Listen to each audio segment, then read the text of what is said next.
ඒතර අද අපිට කතා කරන්න තියෙන්නේ එක පොඩි මාතෘකාවක්. ඒක තමයි සේවක නිපුණතාවය, employee competency. ඒතර ආයතනයක මේ ආයතනයට අදාළ ප්‍රතිඵල ලබා ගන්න නම් ඒ ආයතනය විසින් සේවකයාගෙන් අපේක්ෂා කරන මට්ටමේ නිපුණතාවයක් සේවකයාව සතු වෙන්න ඕන. ඒතකොට මේ නිපුණතාවය සකස් කරන්නේ අදාළ රැකියාව සඳහා කරන රැකියා විශ්ලේෂණයේදී ජොබ් ඇනලිසිස් එකේදී. ඒතර ජොබ් ඇනලිසිස් එකේදී තියෙනවා රැකියාවේ කරන්න ඕන දේවල් ටික. ජොබ් ඩිස්ක්‍රිප්ෂන් එක විදිහට ඊළඟට රැකියාව කරන්න ඕන පුද්ගලයාගේ ගුණාංග ජොබ් ස්පෙસિෆිකේෂන් විදිහට. ඒතකොට රැකියාව කරන්න ඕන පුද්ගලයාගේ ගුණාංග තමයි එක පැත්තකින් මෙන්න මේ competencies කියලා කියන්නේ. ඒ ගුණාංග තියෙන පුද්ගලයා අදාළ රැකියාවේ කටයුතු කරන්න තියෙන දේවල් නියමාකාරයට සිදු කරොත් ආයතනය අපේක්ෂා කරන ප්‍රතිඵල ලැබෙයි කියන විශ්වාසය මේ හැම එකක්ම contingencies තියෙනවා මේ කියන්නේ අවිනිශ්චිතතාවයන් තියෙනවා. ඉතින් පරිසර තත්ත්වයක් එක්ක මේ හැම එකක්ම මේ බද්ධ වෙලා තියෙන්නේ. පරිසරයේ සිද්ධ වෙන ගොඩක් ලොකු වෙනස්කම් වලින් ඒ දේවල් වලට හානි සිද්ධ වෙන්න පුළුවන්, අපේක්ෂා කරන ප්‍රතිඵල නොලැබී යන්න පුළුවන්. නමුත් පරිසරය තක්සේරු කරන උපක්‍රමික සැලැස්මේදී උපාය මාර්ග සැලැස්මේදී එතකොට ඒ තක්සේරු කරපු පරිසරයේ ලොකු වෙනස්කම් සිද්ධ වුණේ නැත්නම් දැන් මේ අවසානයේදී මේ කොයි වසංගතය කියන්නේ සමහරට උපාය මාර්ග සැලසුම් සකස් කරන කාලෙදී බලාපොරොත්තු වෙච්ච නැති එකක්. හරි. ඒකට මේක සාමාන්‍ය තත්ත්වයක් නෙමෙයි. ඒතර මේකෙදී ඕනම ආයතනයක තියෙන බිඳ වැටීම පසුගාමී ස්වභාවය අපේක්ෂා කරන්න පුළුවන් එකක්. ඒ කියන්නේ ඒක වළක්වන්න බැරි එකක්. එහෙම නැතුව උපාය මාර්ග සැලසුම් කිරීමේදී අනාගත පරිසරය සාධක බිහේව් වෙන ආකාරය පිළිබඳ යම් තක්සේරුවක් කරගෙන ඒක ලොකුවට වෙනස් වෙන්නේ නැත්නම් ආයතන අපේක්ෂා කරන ප්‍රතිඵල ලැබෙන්න ඕන. ඒතර මේ ප්‍රතිඵල ලැබෙන්න නම් ඒ අදාළ සේවකයන්ගෙන් ඒගොල්ලන්ගේ performance ඒ මට්ටමට එන්න ඕන. ඒ performance ඒ මට්ටමට ලබා දෙන්න සේවකයන් තුල තියෙන උණු දේවල් තමයි competencies කියන්නේ. ඒ competencies මොනවද කියන එක වෙලසෙනම තීරණය කරනවා job analysis එකේදී. තීරණය කරලා ඉවරලා ඒ අදාළ competencies ලබා ගන්න පුළුවන් වෙන විදිහට සේවකයන්ට training development coaching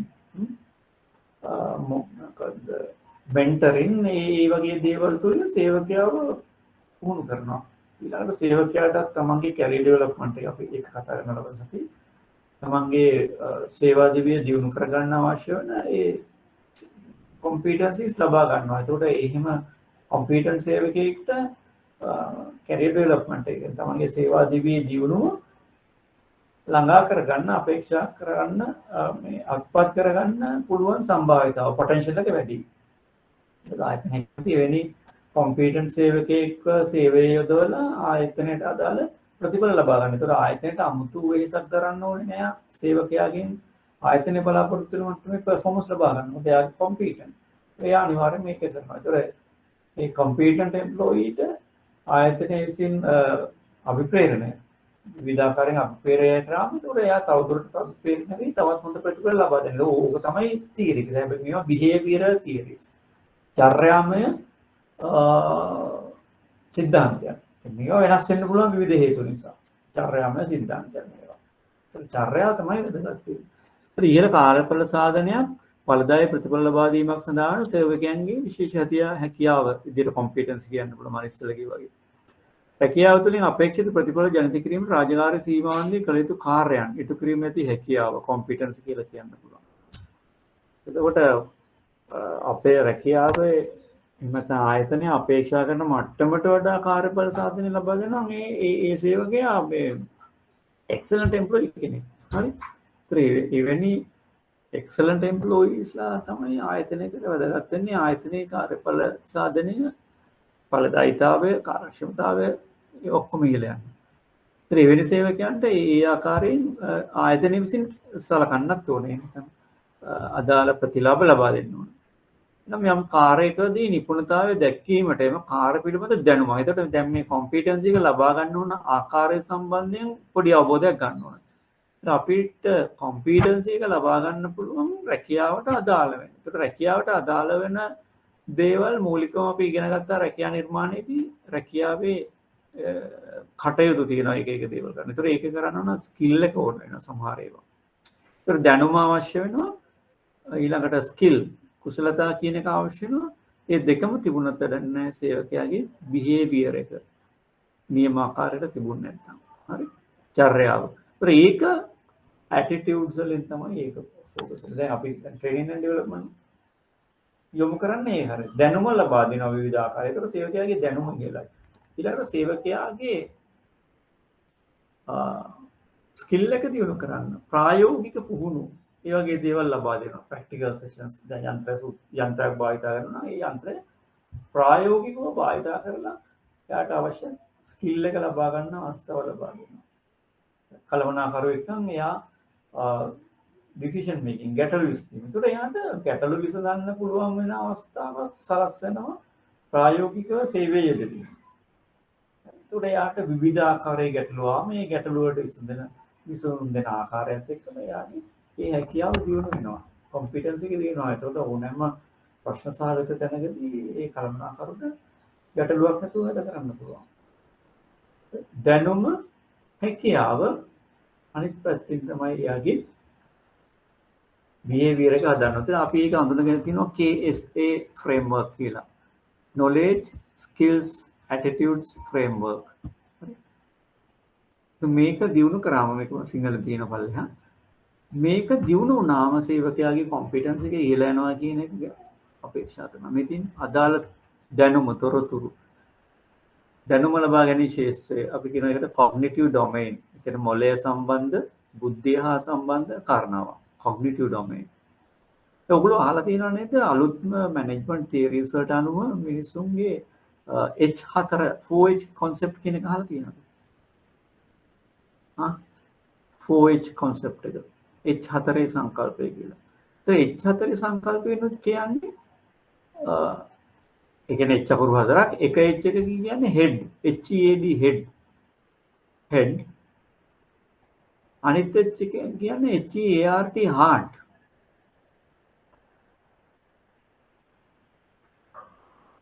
අනිත් H එකෙන් කියන්නේ HAND hand අනිත් H එකෙන් කියන්නේ HEALTH health head heart hand health ඕක තමයි කළමනාකරණයේදී එක එක විදිහට අර්ථ දක්වනවා භාවිතාවෙන H4 සංකල්පය. ඒතර ඔය හතරෙන් කියන්නේ මේකම තමයි. head කියන්නේ දැනුම. දැන් මේක කියන්නේ cognitive domain එකේ. ඒකට දැනුම කියන එක සේවකේ ලබා ගන්න ඕනේ. ඒක කළමනාකරුවෙක් විදිහට දැනුම කියන එක අත්‍යවශ්‍යයි. ඒකට දැනුම සඳහා තොරතුරු එක්රැස් කිරීම, තොරතුරු විමසීම මේ කළමනාකරුගේ රෝල් එක කරන්න ඕන. හරි. ඊළඟට මේ හැකියාව ෆිසිකල් ඩොමේන්. අතනදී හෑන්ඩ් කිව්වේ එකයි.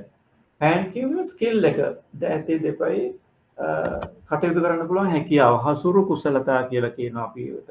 හරි. ස්කිල් එක. ඒක ස්කිල් එක ගොඩක් වෙලාවට අත්පය හැසිරවීම, මේ යන්ත්‍ර සූත්‍ර හැසිරවීම ඒවත් එක්ක තමයි එන්නේ. ස්කිල් එක. ඒක හෑන්ඩ් කිව්වේ. අනිත් එක හાર્ට්. හાર્ට් කියන්නේ හදවත. ඒකට මනසත් එක්ක සම්බන්ධ. බුද්ධිය නෙමෙයි මනස.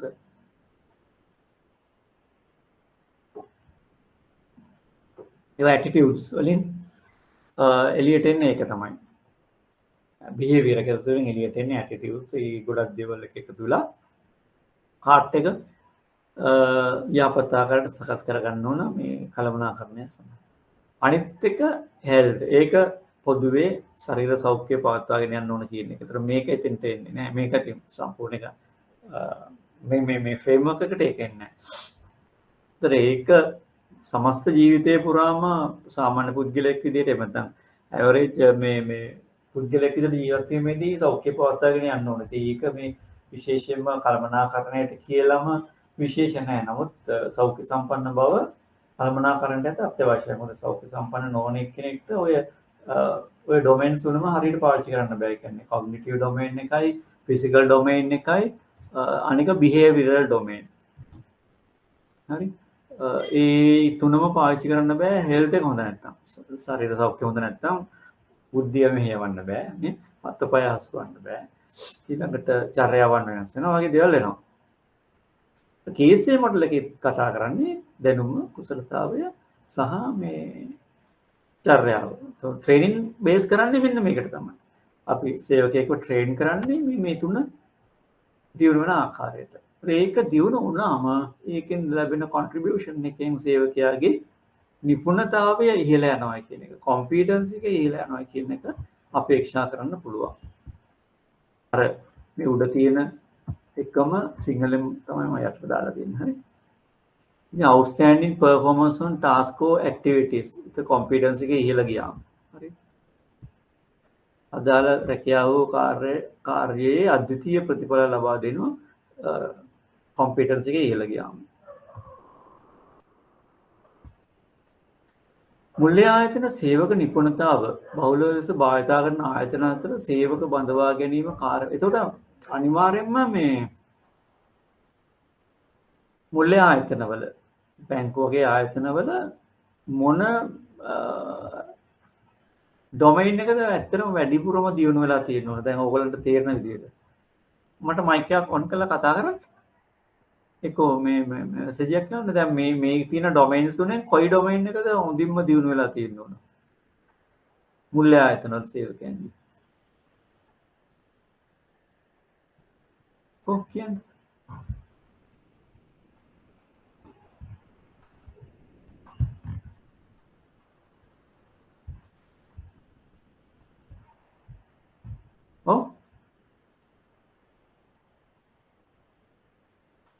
කොග්නිටිව් ඩොමයින් එකද ෆිසිකල් ඩොමයින් එකද බිහේවියරල් ඩොමයින් එකද? බිහේවියරල් ඩොමයින් එක. මොකද මුල්‍ය ශාස්ත්‍රය තුල ඉතා විශාල මට්ටමකට මේ කොග්නිටිව් ඩොමයින් එක හෝ මේ ස්කිල් නැත්නම් ෆිසිකල් ඩොමයින් එක පාවිච්චි වෙන්නේ නැහැ. අපි දැන් කර්මාන්ත ශාලාව සේවකයෙක්ට ෆිසිකල් ඩොමයින් එක වැඩිපුර ඕන යන්ත්‍ර සූත්‍ර හසුරවන්නේ ඒවා මේවානේ. ඊළඟට ඉහළ මට්ටමේ දැන් මුල්‍ය ශාස්ත්‍රය උනත් ඉහළ මට්ටමේ ඉන්න අය. හරි. ඉහළ මට්ටමේ ඉන්න අයට ඒ කියන්නේ කස්ටමර් සර්විස් එකට ඍජුව සම්බන්ධ වෙන්නේ නැති ප්ලෑනින් කරන අයට ගොඩක් වෙලාවට කොග්නිටිව් ඩොමයින් එක තමයි වැඩිපුර දියුණු කරගන්න ඕන. නමුත් කස්ටමර් සර්විස් එකත් එක්ක ඉන්න ඔගොල්ලෝ අපි වගේ අය ෆ්‍රන්ට් ඔෆිස් එකේ සේවකයන්ගේ වැඩියෙන්ම බිහේවියරල් ඩොමයින් එක තමයි ගොඩක්ම දියුණු වෙලා තියෙන්නත් ඕන මේක පාවිච්චි කරන්නත් ඕන. ඒගොල්ලන්ගේ ෆිසිකල් ඩොමයින් එකත් යම් මට්ටමකට මුදල් ගණන් කිරීමේදී අන්තර්ගතීමේදී එහෙම තියෙනවා. වැඩියෙන්ම තියෙන්නේ බිහේවියරල් ඩොමයින් එක. ඉන්ටර්පර්සනල් රිලේෂන්ෂිප් පුද්ගලයන් අතර සම්බන්ධතාව ගොඩනැගීම, දැන් ගනුදෙනු කරුණුවක් පිළිගැනීම, ඔහුට ආචාර කිරීම. ඒ ඔක්කොම තියෙන්නේ ඔය බිහේවියරල් ඩොමයින් එකේ. ඒවා මේ ස්කිල් ෆිසිකල් ඩොමයින් එකේ හෝ කොග්නිටිව් ඩොමයින් එකේ නෑ. නම් ඕගොල්ලෝ වැඩියෙන්ම දියුණු කරගන්න ඕන ඩොමයින් එක තමයි මෙතන බිහේවියරල් ඩොමයින් එක, ඇටිටියුඩ් සම්බන්ධ ඩොමයින් එක. ඇටිටියුඩ් තමයි හොඳටම දියුණු කරගන්න ඕන. ඉතින් දැන් තවන් ගැන නැවත හිතලා බලන්න කොහොමද මම කියලා. මම කොහොමද කියලා බලන්න. හරි. එතකොට මුල්‍ය ආයතන සේවක නිපුණතා බහුලව භාවිතා කරන ආයතන අතර ඒ සේවක බඳවා ගැනීම, කාර්යඵල ලැබීම, සේවක සංවර්ධන ශේෂයන් අදාළ කරගෙන. එතකොට ඒක බේස් කරගෙන කොම්පිටන්සි බේස් කරගෙන තමයි බඳවා ගැනීම, පර්ෆෝමන්ස් ඉවැලුවේෂන් එක, ඒ වගේම එම්ප්ලොයි ඩෙවලොප්මන්ට් මූලිකවම අනිත් ඒවාට බලපානවා.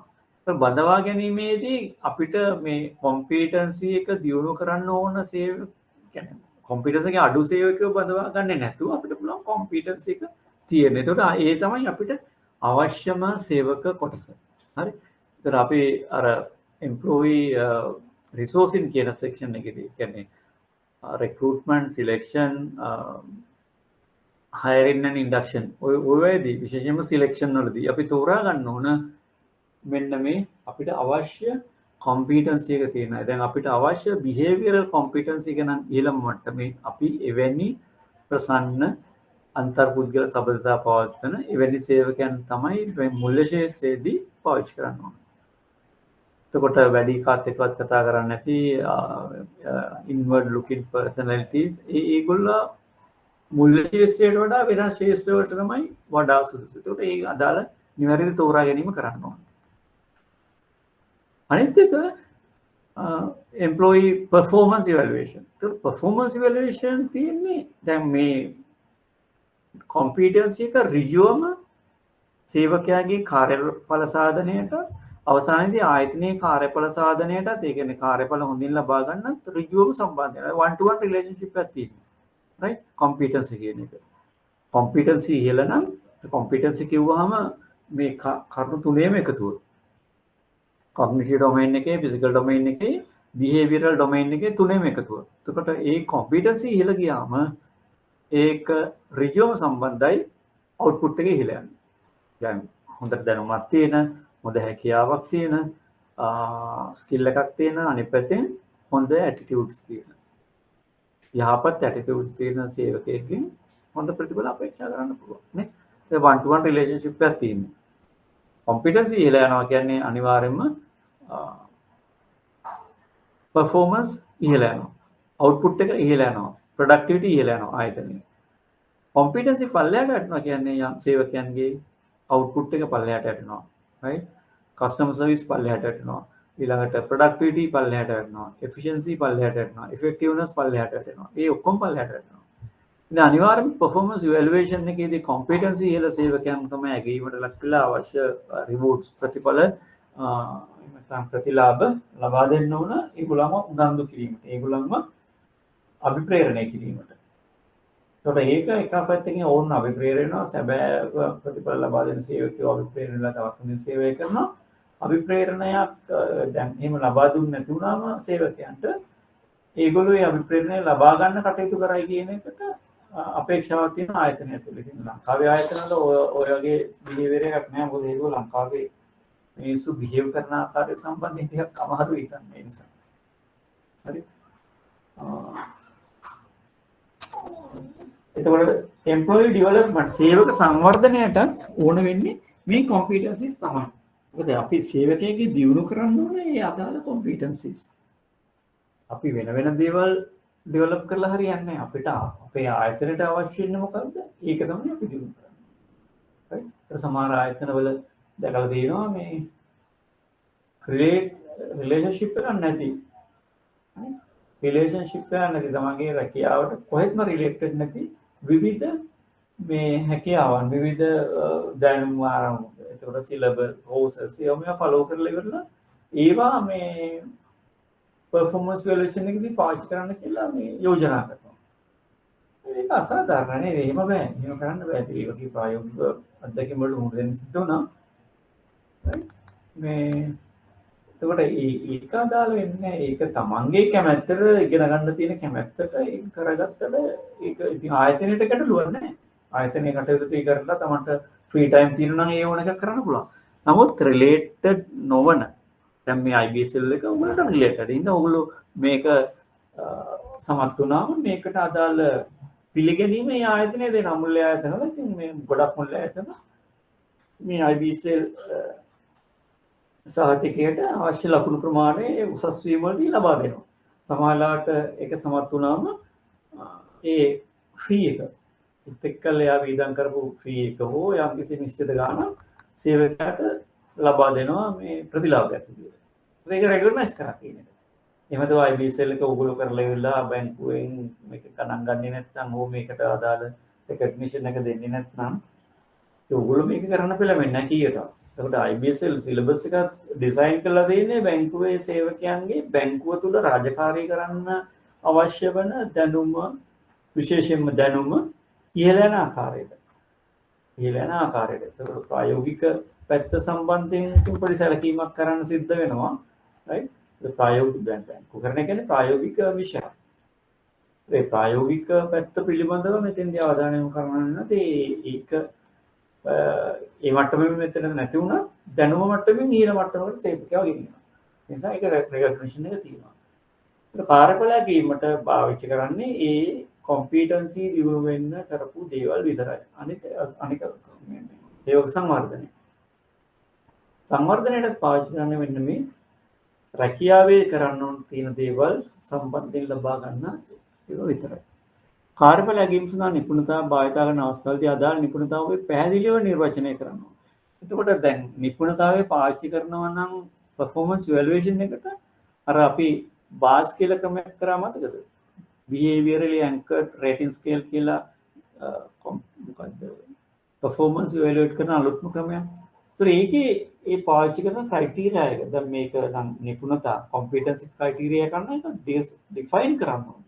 මෙන්න මේ මට්ටමට තියෙන්න ඕන කියලා. දැන් අපි දාමන කරමට පාවිච්චි කරේ සැලසුම් කරන්නේ. ඒතර එතෙන්දී අපි පාවිච්චි කරපු එක තමයි තමාගේ වැඩ සැලසුම් කරගෙන ඒවා ඉටු කරමින් ආයතනයේ අනෙක් සේවකයන්ගේ රාජකාරී වලට උදව් කරමින් හදිසි රාජකාරීද ඉටු කිරීම. හරි. ඒක එක ලෙවල් එක. ඊළඟට තමන්ගේ කටයුතු ඉටු කරගමින් අනිත් අයට උදව් කිරීම. ඒතර එයා හදිසි රාජකාරී වලට ආයතනයේ උදව් වෙන්නේ නැහැ. ඒතර එයා එක ලෙවල් එක. දැන් මේ වගේ පැහැදිලිව නිර්වචනය කරලා තියෙන්න ඕන performance evaluation එකට මේ competencies පාවිච්චි කරනවා. මේ competency එකේ අපිට පුළුවන් නම් එක එක මට්ටම් දෙන්න භෞතික මට්ටම් මේ මට්ටමට දියුණු වෙන්න ඕන. දැන් ඔය ඇඩ්වාන්ස් වල ලෝ ලෙවල් වල නිපුණතා කියලා නේද? ඔයගොල්ලෝ පෙළ පොත්වල දැකලා ඇති පිටිපස්සේ දාලා තියෙනවා. ඒ අදාළ පාඩම ඉවරුනාන් පස්සේ ශිෂ්‍යයා තුළ මොන competency එකද දියුණු වෙන්න ඕන කියලා. මොන competency එකද දියුණු වෙන්න ඕන කියලා දාලා තියෙනවා. මේ විදිහට විවිධ පර්යේෂක විසින් විවිධ competencies ඔයගොල්ලෝ දැන් ඔය employee competency කියලා ගැහුවාම වෙබ්සයිට් එකක තේරෙයි කොච්චර මේ එක විදිහට ඩිෆයින් කරලා තියෙනවා. ඒක අපිට වැදගත් වෙන්නේ කවුරු කොහොම කිව්වත් අපේ performance level එක සේවකයාගේ performance level එක ආයතනයේ performance level එක ඉහළ නංවන්න හේතු වන competencies විතරයි. ඒකට දැන් මේ කොකරෙල් කියලා මේක පරීක්ෂකයෙක් විසින් ඉදිරිපත් කරපු ඒවා ඉන්ඩස්ට්‍රි කර්මාන්තයේ නිපුණතා තොරතුරු සෙවීම conceptual information conceptual flexibility සංකල්පනාත්මක නම්‍යශීලීතාවය. එතකොට ඒ කියන්නේ යා රිජිඩ් වෙන්නේ නැතුව ෆ්ලෙක්සිබල් වෙන්න ඕන. concept හදලා ඉවරලා ඒ concept දැන් මේ සම්පස්ත ඉන්ඩස්ට්‍රි අපි දැන් මේක ගත්තොත් එහෙම වාහන ඉන්ඩස්ට්‍රි එක කියලා ගත්තොත් එහෙම ඒක එයා වාහන ඉන්ඩස්ට්‍රි එකේ ඩිසයිනින් පැත්ත තමයි මේ කතා කරන්නේ. හරි. ඊළඟට ඉන්ටර්පර්සනල් සර්ච් මැනේජින් ඉන්ටරැක්ෂන්ස් ඔයගේ ගොඩක් දේවල් උඩ මට්ටමේ අයට තියෙන්න ඕන. මේ එක එක මට්ටම් වල දැන් අපේ සේවකයෙක් ගත්තොත් දැන් ඔයගොල්ලන්ගේ මට්ටමේ ටෙල මට්ටමේ කෙනෙක් ගත්තොත් එහෙම මොනවද තියෙන්න ඕන competencies interpersonal relationship communication නේ ඔයගොල්ලෝ සංනිවේදනය පිළිබඳ හොඳ මේ ආයතන අපේක්ෂා කරන මට්ටමට දියුණු වෙලා තියෙනවා. ඊළඟට අන්තර්පුද්ගල සම්බන්ධතා පැවැත්වීම. right ඊළඟට තමන්ගේ personality එක පවත්වාගෙන යාම. ඊළඟට දැන් භාවිතා කරනවා නම් යන්ත්‍ර සූත්‍ර ඒ යන්ත්‍ර සූත්‍ර භාවිතා කිරීමේදී වේගය right මුදල් ගණන් කරනවා මේ මුදල් ගණන් කරන වේගය දැන් වවුචර්ස් එහෙම මෙයා කරනවා නම් එහෙම නැත්නම් ගණන්දුරකාර සේවය කරනවා නම් පැයකට සේවය ලබා දිය හැකි ගණන්දුරකරුවන් සංඛ්‍යාව එහෙම නැත්නම් තමන් වැඩ කරන පැය 8 නම් පැය 8 තුලදී මේ ගණන්දුරකරුවන්ට ලබා දෙන එහෙම නැත්නම් ගණන්දුරකරන හැන්ඩල් කරන සේවක සංඛ්‍යාව සමානයි ගණන්දුරකරුවන් සංඛ්‍යාව. ඕකම ගන්න පුළුවන් ඕගොල්ලන්ගේ හැන්දෑවට වවුචර් මෙටිය කොච්චර වවුචර් ප්‍රමාණයක් ඕගොල්ලෝ හැන්ඩල් කරලා තියෙනවද කියලා බලද්දී නේ. දැන් එක්කෙනෙක් වවුචර් 300ක් ඒ කියන්නේ කස්ටමර්ස්ලා 300ක්. හරි. හැන්ඩල් කරලා තියෙනවන්න පුළුවන්. ඒතර තව එක්කෙනෙක් හැන්ඩල් කරන්නේ කස්ටමර්ස්ලා 200යි. තව එක්කෙනෙක් 150යි. ඒතර ආයතනයේ ස්ටෑන්ඩඩ් එකක් තියෙනවා ගණන්දුරකරුවන් 300ක් හෝ ඊට වැඩි. ඒක තමයි competency level එක ආයතනයේ. හරි. එතකොට යම් සේවකයෙක් කැමතිසම 200ක් කියලා තියෙනවා නේද? එතකොට එයාගේ ගැටලුවක් තියෙනවා. අන්න අපි බලන්න ඕනේ මොකක්ද මේ ගැටලුව කියලා. එයාගේ competency level එක දියුණු කරන්න උත්සාහ කරන්න ඕනේ 300 මට්ටමට. එතකොට 300 මට්ටමට දියුණු කරාම ගණන්දුරකරුවන් රස්තියාදු වෙන ප්‍රමාණය අඩු වෙනවා. ගණන්දුරකාර සේවාවේ ගුණාත්මක භාවය ඉහළ යනවා. අන්න ආයතනයට වාසිදායක ප්‍රතිඵල ලැබෙනවා නේ. එතකොට මේ competency level එක ඉස්සර මට්ටමට දියුණු කරන්න බැරි නම් බලන්න ඕන. දැන් එතකොට ඒකට ට්‍රේනින් ඒවම දෙන්න ඕන. ඊළඟ ඉවරලා සේවකයා අර මට්ටමට ගන්න ඕන. ප්ලස් මයිනස් 10 to 15 එහෙට මෙහෙට වෙලා යන එක එච්චර ලොකු ගැටලුවක් නෙමෙයි. නමුත් එක්කෙනෙක් 300ක් කරනකොට තව එක්කෙනෙක් 200ක් කරනවා කියන්නේ ඒකේ අඩුව ගොඩක් ඇතිනේ. ඉතින් ඒ 300 කරන එක්කෙනාටයි 200 කරන එක්කෙනාට හැම එක්කෙනාටම එකම විදිහට ආයතනයේ ප්‍රතිලාභ ලබා දුන්නොත් එහෙම කවුද වැඩිම මේ කලකිරීමටපත් වෙන්නේ? අපිරණ නොවෙන්නේ. 300 කරන එක්කෙනා. ඊට පස්සේ එයා ඒක ගේනවා 200 මට්ටමට. නේ? අයිතින් 200 මට්ටමට හම්බෙච්ච කරන එක්කෙනාට එකම ප්‍රතිඵල ලැබෙන්නේ ආයතනයේ 300ක් කරත් එකම ප්‍රතිඵල. unless self motivated employee ස්වයංම අභිප්‍රේරණය වෙච්ච සේවකයෙක් කරන ඇවරේජ් සේවකයෙක් කරන 300 200ට කියනවා. එතකොට ආයතනයට පාඩුයිනේ. කස්ටමර් සර්විස් එක පිරිහෙනවා. ඉතින් එහෙම වෙන්න බෑ. එහෙම කරන්න බෑ. ඒවා මේ කල්පනා කරන්න ඕන. දැන් ඒකට ඒ කොම්පිටන්ස් එක දිනු කරන්න ඕනේ. අපි ඒ කොම්පිටන්ස් එක සලකන්නේ නැතුව කවුන්ටරේ 5 දෙනෙක් ඉන්නවා නම් ඒ 5 දෙනාම එකම විදිහට ඉවැලුවේට් කරනවා නම් ඉවැලුවේට් කළා ලබා දෙන්න ඕන ප්‍රතිලාභ ඉන්ක්‍රිමන්ට් එක වෙන්න පුළුවන්, ප්‍රොමෝෂන් වෙන්න පුළුවන්. ඒව මෙයා ලබා දෙනවා නම් එතන ජස්ටිස් එතන සාධාරණත්වයක් නැහැ කියන එක තමයි මම කියන්නේ. එහෙම බෑ. දැන් සේවකයාට වළක්වා ගන්න බැරි හේතුවක් නිසා එයාට මොන විදියකින්වත් අර කොම්පිටන්සි ලෙවල් එකට එන්න බැරි නම් එයාට ඒක වෙන ප්‍රශ්නයක් තියෙනවා. ඒකට එහෙනම් එයාව එතන ඒ රැකියාවට ගැලපෙන්නේ නැහැ. එහෙනම් එයා වෙන රැකියාවකට මේ බැංකුව ඇතුලේ කවුන්ටරේ ඇරෙන්න වෙන තැනකට දාන්න ඕනේ. Apple කම්පෙයාර් කරනවා Apple එක්කලා. ඒතර කවුන්ටරේ 5 දෙනෙක් ඉන්නදී 5 දෙනාගේ performance level එක එක්කෙනෙක්ගේ තාම පල්ලෙහා මට්ටමක තියෙනවා නම් අනිත් අයගේ ඇවරේජ් මට්ටමේ තියෙනවා නම් ඕ වෙනසක් තියෙනවා නම් අපිට එක විදිහට ඉවැලුවේට් කරන්න බෑ නේ. ඒකට කල්පනාකරුව කරන්න ඕන අර දුර්වල සේවකයාව බලන්න ඕන ට්‍රේන් කරලා ගන්න පුළුවන් ද කියලා. හරි ඒක එයාගේ ඉන්බෝන් මොකක් හරි එකක් අපි සිලෙක්ෂන් වලදී ඒක තෝ අඳුනගත්තේ නැහැ. අපිට කරන්න තියෙන්නේ එයාව වෙනත් රාජකාරියකට යොමු කරන්න කවුන්ටරේ ආරෙන්න. එහෙම නැතුව ඒ ඔක්කොම එක විදිහට ඉවැලුවේට් කරලා එක සමාන ලකුණු දීලා එක සමාන ප්‍රතිලාභ දුන්නොත් එහෙම නොදැනීම ඩිමෝටිවේට් වෙන්නේ පොදින් වැඩ කරන සේවකයා. එයා ගේනවා මේක පල්ලෙහා මට්ටමට. ඒකට ආයතනය පාලනය කරගන්න බෑ. ඒක ගැටලුවක් වෙනවා කල්පනාකරුවෙට. ඒ අනිවාර්යයෙන්ම මේ නිපුණතාවයන් කියන එක මොකක්ද කියලා දැන් මම මේ නෝට් එකේ දුන්නට විවිධ නිපුණතාවයන් ඕගොල්ලෝ තේරුම් ගන්න ඕන ඕගොල්ලන්ට අවශ්‍ය නිපුණතාවය. ඒක අනිවාර්යයෙන්ම තමන්ගේ රැකියාවට අදාළ වෙන නිපුණතාවය. දැන් අපි හිතමු මුදල් නෝට්ටු ගණන් කිරීමේදී හොර නෝට්ටු හඳුනා ගැනීම. ඒකට ස්කිල් එකක් තියෙන්න ඕනේ. ඒතර දැනුම තියෙන්න ඕන මේ හොර නෝට්ටු වල තියෙන දේවල් මොනවද? ඒක හොඳ නෝට්ටුවක තියෙන ඕන දේවල් මොනවද? ඒකට අක්කාලා ඔළුවට එන්න ඕන මේක කරගෙන යනකොටම හරි මේක හොඳ නෝට්ටුවක් නෙමෙයි හොර නෝට්ටුව. එහෙම නැතුව හොර නෝට්ටු තියනවා කියලා ඕගොල්ලෝ ගණන් කරනවද මම දැකලා තියෙනවා නේද කවුන්ටරේ එකපාරක් එක පැත්තක් දාලා ඔන්න රුපියල් 10000යි. මේ 10 10ක් ගණන් කරනවා. ඊට පස්සේ අනිත් පැත්ත දාලා ගණන් කරනවා. ඒක උඩ යටිකුඩු කරනවා. ඒක කොහොම කරන්න බෑ මේ බැංකුවක් ඇතුලේ. ඒ වුණාම එයාට බැරි වෙනවා අර කියන විදිහට මේ දවසකට කස්ටමර්ස්ලා 300කට සේවයක් ලබා දෙන්න නේ. ඒත් එයාට දැනුම ලබා දෙන්න ඕන. මොකද එතන ගැටලුව තියෙන්නේ මේකේ හොර නෝට්ටුවක් තියෙද කියන එක. ඒතර එතන ගැටලුව තියෙන්නේ හොර නෝට්ටුවක් හඳුනා ගැනීමට අවශ්‍ය නිපුණතාවය සේවකයා තුළ දියුණු කරන්න ඕනේ. තමට එයාගේ බයක් තියෙනවා වෙන්න පුළුවන්. ඒතර ඒක නැති කරන්න ඕන. අනිත් පැත්තෙන් හොර නෝට්ටුවක හොඳ නෝට්ටුවක වෙනස පිළිබඳ දැනුම ලබා දෙන්න ඕන. සා මුදල් ගණන් කිරීමේදී වේගයෙන් මුදල් ගණන් කරන ස්කිල් එක දියුණු කරන්න. ඔය පොඩි දේවල් කරන්න ඕනේ. එහෙම නැතුව වෙන ඇන්ගල් එකකින් බලලා හරියන්නේ නැහැ. හරි. මේ ඉතින් එක එක නිපුණතාවයන් මම සඳහන් කරලා තියෙනවා. ඉතින් මේක මෙහෙමම අපිට පාවිච්චි වෙන්නේ නැහැ. ඉතින් අපිට පාවිච්චි වෙන ඒවා වෙනස්. ඒක ඉතින් අපි තේරුම් ගන්න ඕන. එක එක ආයතනයට වෙනස්. දැන් බලන්න මේ පර්සනල් කොම්පිටන්සිස් වල ගොඩක් වෙලාට තියෙනවා දැන් කල්පනාකරුවෙක්ට ඒ වගේට දිනු කරගන්න ඕනේ ඒවා. ඉහළ දැනුම් පරාසය සහ උපාය මාර්ග පිළිබඳ දැනුම. එතකොට අපිට මේ දැන් බැංකුව උපාය මාර්ග ක්‍රියාත්මක කරනකොට ඒක අවබෝධ කරගෙන ඒත් එක්කලා යන්න පුළුවන් දැනුම තියෙන්න ඕනේ. ඊළඟට sannivedana අනිවාර්යයෙන්ම තියෙන්න ඕනේ. ඒක වාචික ලිඛිත sannivedana. නායකත්වයේ තීරණ ගැනීම. ඒක එක ලෙවල්ස් වල ආයත මැනේජ්මන්ට් ලෙවල් එකේ ආයත නායකත්වයේ තීරණ ගැනීම අන්න පෙළඹීම ලීඩර්ෂිප්. ඊළඟට team working analysis and judgement.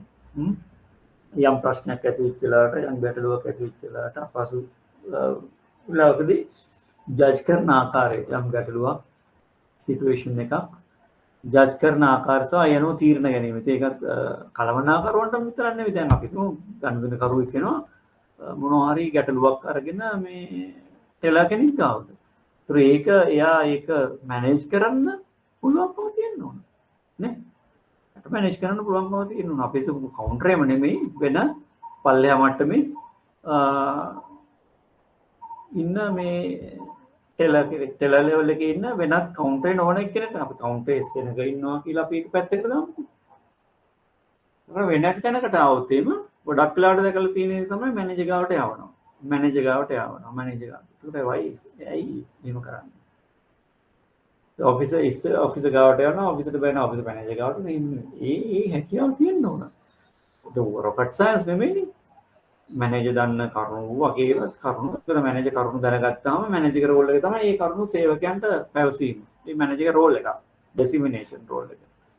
තමන් දන්න මොකද මැනේජර්ට තමයි ෆැක්ස් එක තියෙන්නේ අනිත් ෆැසිලිටිස් තියෙන ටෙලිෆෝන් තියෙන එක එයාට තොරතුරු එනවා විවිධාකාරයට. ඒ තොරතුරු අනිත් සේවකයන්ට දීලා තියෙනවා. සේවකයන්ට දීලා තිබුණා සේවකයන්ට වගේම තමයි දැනුම තියෙන්නේ කලමනාකරුවෝ. ඒක විශ්නාම.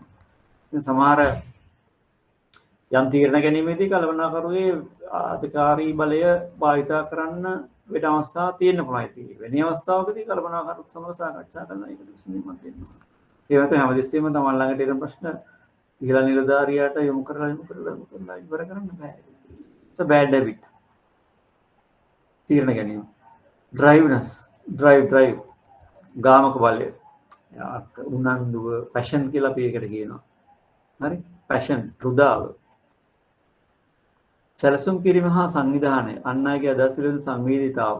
ඒකට අනිත් අයගේ අදහස් වලට සවන් දීම, ඒවායේ අගය කිරීම, ඊළඟට අවශ්‍ය දේ ගැනීම, ඒක හරියන්නේ නැත්නම් ඒක පැහැදිලි කරලා දීලා මේක නිසා හරියන්නේ නැහැ කියන එක තේරුම් කරලා දීලා ප්‍රතික්ෂේප කිරීම, මේ වගේ දේවල්. ආත්ම විශ්වාසය, self confidence සහ persuasiveness, අනිත්‍ය උනන්දු කිරීම. සම්ශීලී වීම, අවුරු වීම, flexibility and adaptability. මේවා ඊටම ඉහළ මේක පෞද්ගලික ජීවිතයේ සාර්ථකව පවත්වාගෙන යන්න උනත් අවශ්‍ය වෙන personal competencies. මේ personal competencies අපි organizations වල පාවිච්චි කරන්න ඕන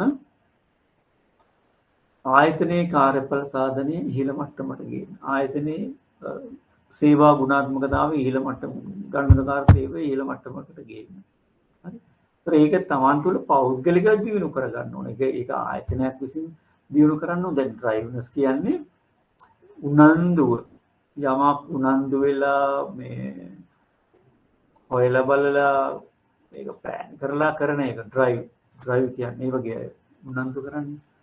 සමහර අය ඉන්නේ ඉතින් ඕක බෑ කියලා තමයි පටන් ගන්න. ඕක හරියන්නේ නැහැ හොම වෙන්නේ නැහැ. ඩ්‍රයිව්නස් හරි. ඒවා කියනවා පෞද්ගලික ජීවිතයේදී වුණත් persuasiveness කියන එක persuasiveness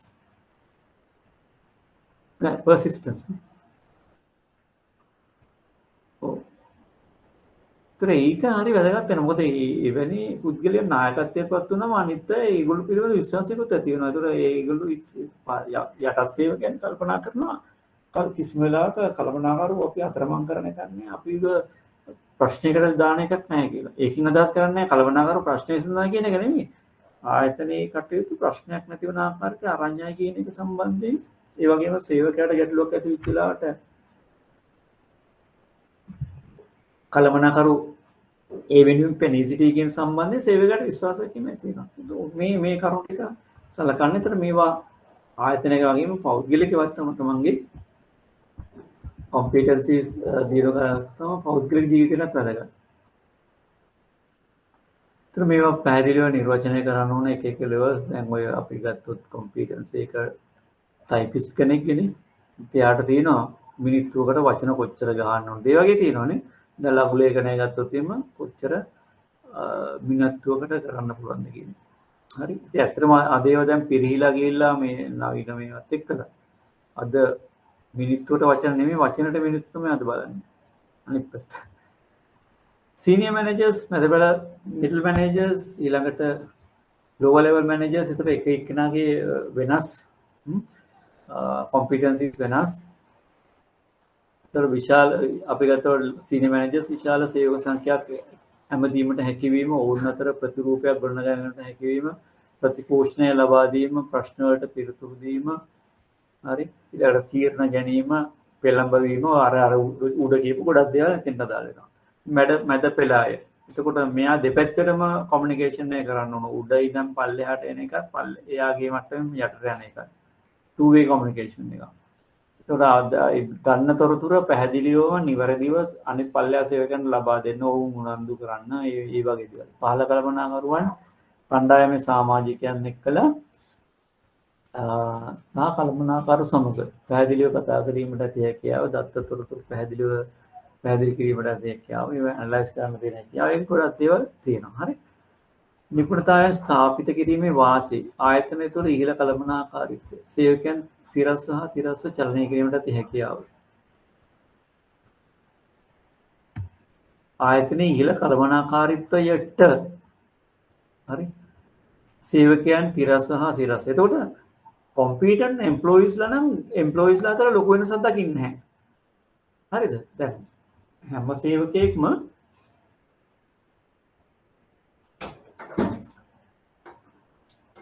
සේවකයෙක්ම කොම්පිටන්ට් නම් ලක්ෂණ සේවකයන් අතර ලොකු වෙනසක් දකින්නේ නැහැ. එතකොට ඕනම කෙනෙක්ව ඕනම තැනකට දාගන්න පුළුවන්. ඕනම කෙනෙක් සේවකයෙක්ව තිරස් අතට සම මට්ටමේ හරි සිරස් අතට ඉහළ මට්ටමට හරි දාන්න පුළුවන්. පල්ලෙහා මට්ටමට ඉතින් දාන්න නැහැ සාමාන්‍යයෙන්. පහළ සේවකයෙක්ව ඉහළ මට්ටමට දාන්න පුළුවන්. ඊළඟට ඉහළ නිර්ණායක සහිත ආයතන ක්‍රියාකාරීත්වය සහතික කිරීම. ඒක අනිවාර්යයෙන්ම අර හයි ස්ටෑන්ඩඩ්ස් කොම්පිටන්සිස් හොඳටම තියෙනවා, සමානව තියෙනවා. ඒකට ඒගොල්ලෝ දන්නා මොකක් කරන්න ඕන කියලා අපිට වෙනසක් දකින්න හම්බ වෙන්නේ නැහැ. ඒ සේවකයන්ගේ පර්ෆෝමන්ස් ඩිලිවරි එකේදී. දැන් ඕනම සේවකයෙක් ආයතනයේ කර්මකරුවෙක් පිළිගන්න ආකාරයේ ලොකු වෙනසක් නැහැ. හරි. හැමෝම එකම විදියට හෘදයාංගමව කස්ටමර්ව පිළි අරගෙන අදාළ සේවය ලබා දෙනවා. එතකොට එක්කෙනෙක් පරදින්නේ. ඒක මේ ස්ටෑන්ඩඩ්ස් දැන් ගොඩක් වෙලාවට ආයතනයක ස්ටෑන්ඩඩ් එක බහින්නේ කවුරු හරි කළු බැටළුවෙක් නිසා නේ. එක්කෙනෙක් විදියට ඒ වගේ එකක් ඒක තමයි යන්නේ. ඒක සාමාන්‍ය ස්වභාවය අපේ. අපි තුල වුණත් ඕන තරම් හොඳ ගුණාංග තියෙනවා. නමුත් අපි තුල තියෙන යම් එක්තරා නරක ගුණාංගයන් නිසා සමස්ත සමාජයේම සමහර විට ඒක මත පුද්ගලයාව මනිනවා. ඒක වැරදි. එතකොට මෙතන තේම ආයතන ස්ටෑන්ඩඩ් එක නැති වෙලා යනවා අර වගේ ඉන්කොම්පිටන්ට් එම්ප්ලොයි කෙනෙක් නිසා. හැබැයි නම් බාහිර සමාජයට හෝ ගනුදෙනුකරුවන්ට කියන්න දෙයක් නැහැ. පුද්ගලයාට වටිනාකමක් එකතු වීම. ඒතර ඒක ඇත්තටම එයා තුළ එකතු වෙන වටිනාකම. මේ කොම්පිටන්සි කියන එක වටිනාකම. එයාගේ ආත්ම විශ්වාසය වැඩි වෙනවා. හරි. ඒතර එයා අභිප්‍රේරණය වෙනවා. එයාට ඉහළ ප්‍රතිලාභ ලබා ගන්න පුළුවන්කම ඇති වෙනවා. එයාට වටිනාකම වැලියු ඇඩිෂන් එකක් වෙනවා සේවකයාට. ඉන්ට්‍රින්සික් එක අභ්‍යන්තර වැලියු එක තියෙනවා. පිටින් එකතු වෙන එක නෙමෙයි. මානව සම්පත් කළමනාකරන ක්‍රියාවලිය සමග ඒකාබද්ධ කිරීම මගින් ආයතනයේ සාර්ථකත්වය ඉහළ නංවාගත හැකි වෙනවා. එතකොට මේක සම්බන්ධ කරාම performance evaluation එකක් මේ employee evaluation එකත් එක්කලා. එතකොට මේ හොඳ competent සේවකයෝ මේක ඒගොල්ලන්ට අවද ප්‍රතිලාභ ලබා දෙනවා, ප්‍රොමෝෂන් ලබා දෙනවා. එතකොට මේ වගේ දේවල් දුන්නායින් පස්සේ ආයතනයේ සාර්ථකත්වය ඉහළ නංවා ගන්න පුළුවන්. අවාසි නිතර වෙනස් පරිසරයක මෙම නිර්ණායක පවත්වාගෙන යාමේ අපහසුව තියෙනවානේ. ඊළඟට competency gap analysis. දැන් අපි බලාපොරොත්තු වෙන competency එක කාලෙකදී පිරෙන්න පුළුවන්. මොකද මේ සේවකයෝ. එතකොට එතනදී අපි බලන්න ඕන දැන් යම් කාර්යයකට අවශ්‍ය වෙන competency level එකක් තියෙනවා. ඒතර ඒක කරන සේවකයාගේ competency level එකක් තියෙනවා. දැන් උදාහරණයක් විදිහට මම ඉස්සෙල්ලා කිව්වේ එක සේවකයෙක් ගනුදෙනුකරුවන් 300කට දවසකට සේවය කරන්න ඕන කවුන්ටරේ. ඒකර එහෙම වෙනකොට සමහර සේවකයන් 200යි කරන්නේ. අන්න එතකොට අපේක්ෂා කරන කොම්පිටන්සි ලෙවල් එකකට ලොකු ગેප් එකක් තියෙනවා. අන්න ඒ වගේ වෙලාවකදී අපි මේ කොම්පිටන්සි ગેප් ඇනලිසිස් එක කරලා ඒ සේවකයන් නිවැරදි කරන්න උත්සාහ කරන කොහොමද කරන්නේ? පවතින විශේෂිත සාධක ලයිස්තුගත කිරීම. හරි. අනාගතයේදී සපුරාගත යුතු මට්ටම. එතකොට එයා ගාව දැන් තියෙන මට්ටම තීරණය කරනවා. එතකොට එයා ඉන්න ඕන මට්ටම තීරණය කරලා තියෙනවා. ඒත් පරතරය මොකද්ද කියලා බලලා ඉවරලා අවශ්‍ය ක්‍රියාමාර්ග ගැනීම තමයි නිපුණතා පරතරය ඉවත් කිරීම අවම කිරීම. ඒතර එයාට ට්‍රේනින්ග්ද මොනවද කියන එක දෙන වෙනස් කරනවා.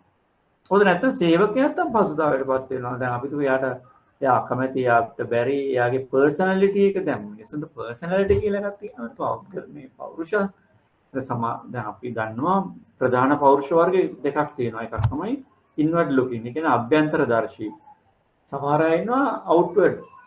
ඒගොල්ලෝ බාහිරදර්ශී. ඒ කියන්නේ ඒගොල්ලෝ සමාජයට ප්‍රියමනාපයි, සමාජයත් එක්කලා කටයුතු කරන්න කැමති, අන්තර්පුද්ගල සබඳතා පවත්වන්න කැමති, අනිත් අයගේ සමාගමට කැමති, අනිත් අයත් එක්කලා එකතු වෙන්න කැමති. හැබැයි සමහර අය ඉන්නවා එහෙම කැමති නෑ, පාඩුවේ තමන්ගේ හැබැයි ඒගොල්ලෝ වෙනනවා කරගෙන යන අය ඉන්නවා. ඒ පර්සනැලිටි එක තේරුම් අරගෙන ඒ පර්සනැලිටි එකට හරියන විදිහට සේවකයාට අදාළ රාජකාරී අර අපි පුද්ගල රැකියාව කියලා කියන රැකියා නිර්මාණයේදී කරේ ඒක කරන්න ඕන. එහෙම නැත්නම් මේ ප්‍රශ්නේ එනවා. අපි හිතමු අර මං ඉස්සෙල්ලා කිව්වා වගේ සබඳතා පවත්වන්න එච්චර කැමති නැති, ඒ වගේම sannivedana පිළිබඳ ගැටලු තියෙන. හරි? අපි හිතමු කතන ආවාදයක් තියෙනවා කියලා පොත ගන්නවා වගේ. ඒතර ඒ වගේ එක්කෙනෙක්ට කරදරකරුවොත් එක්කලා නිතර ගැටෙන තැනකට දාන එක එයාට කරනත් අවාසියක් ඒක. එයාට කරන හානියක් නේ.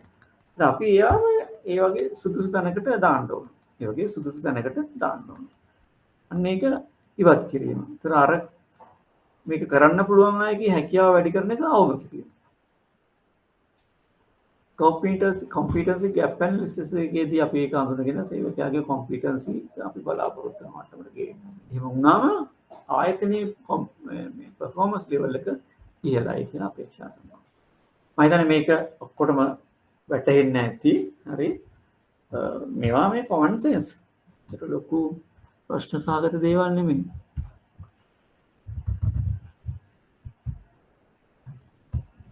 ඊට අපි බලමු ප්‍රශ්න පත්‍රයක් අපි බලමු.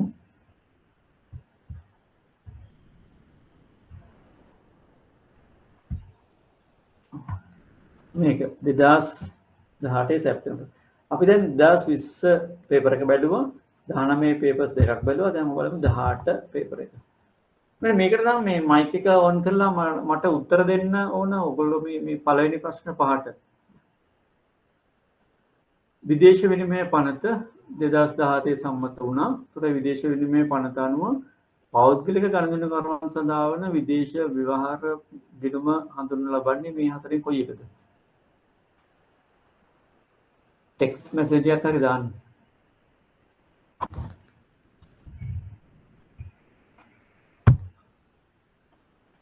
ඔව් 30ක් විතර ඉන්නවද නේද?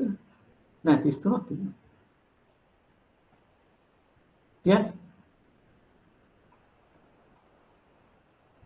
Personal foreign currency. ඔතන කෙලින්ම තියෙන නමමනේ PFCA personal foreign currency account. මම ඇහෙනව නේද?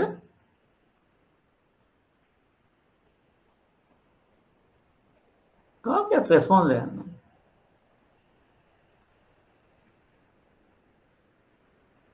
මම ඇහෙනවද?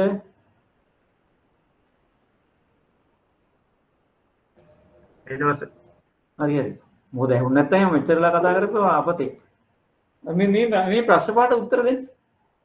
සුරක්ෂිතාගාර ලොකර් පහසුකම් මේ 2018 සැප්තැම්බර් පේපර් එක. ඒ ඔයගොල්ලෝ මම හිතන්නේ මේ වෙනකොට මේ මොනවද මේවා ගන්න නැති නේද? මොඩල් ආන්සර්ස් එහෙම ගන්න නැති මේ එදා IBSල කිව්වා ඒක අප්ලෝඩ් කරන්න කියලා.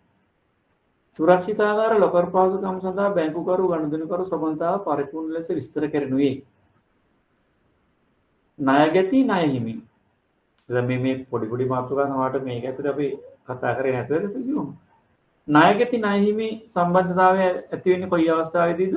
බැංකුවෙන් ණය මුදලක් ලබා ගැනීමේදීනේ.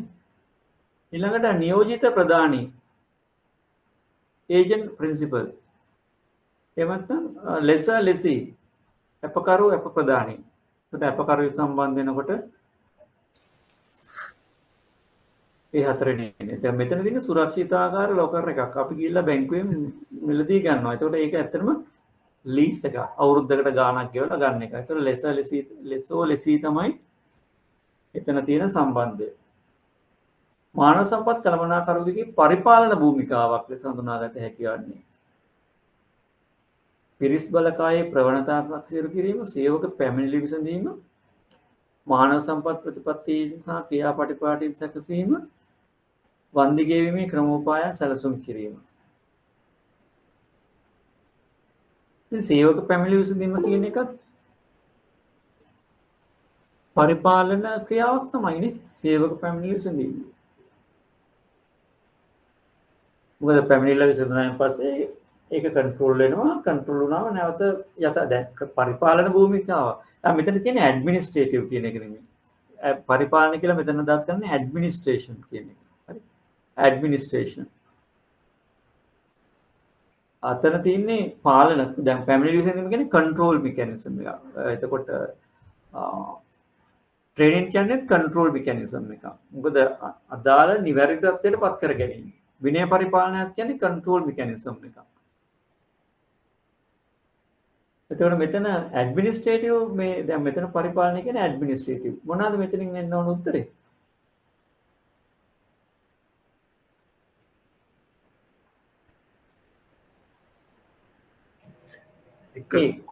ඔව් හරි. පිරිස් බලකායේ ප්‍රවණතා ඔයගොල්ලෝ උත්තරේ තියාගෙන කියනවාද දන්නේ. හරි. සැලසුම් කිරීම දැන් හතරවෙනි එක සැලසුම් කිරීම එක ඇයන්න සැලසුම් කිරීම. ඒක ඇවිල්ලා යාගේ ප්ලෑනින් තියෙන එක. ඇඩ්මිනිස්ට්‍රේෂන් එකක් කියන්නේ එදිනෙදා කියන දේවල් සැලසුම් කිරීම. ඕකට කියන්නේ ඔපරේෂනල් ලෙවල් එකේ තියෙන ඒවා. හරි. දැන් වන්දි ගෙවීමේ ක්‍රමෝපායන් කියන්නේ හැමදාම කරන එක නෙමෙයි. ඒක එක වතාවකට කරන මොන හරි අවස්ථාවකදී කරන එකක්. ඒතකොට ඒක ඇවිල්ලා කෝපරේට් ලෙවල් එකට යන එකක්.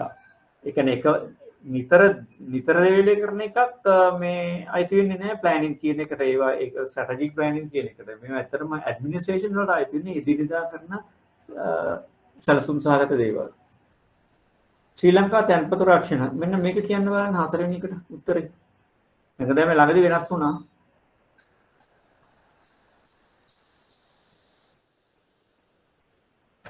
ලක්ෂ 6යි. ආ ඔය ඕකේ තියෙන්නේ මේක. දැන් ඒ වලට මේ ළඟදී වෙනස් වුණා. දැන් ලක්ෂ 10ක් වෙලා තියෙනවා. බලන්න සෙන්ට්‍රල් බැංක් මේ වෙබ්සයිට් එකට ගිහිල්ලා බලන්න.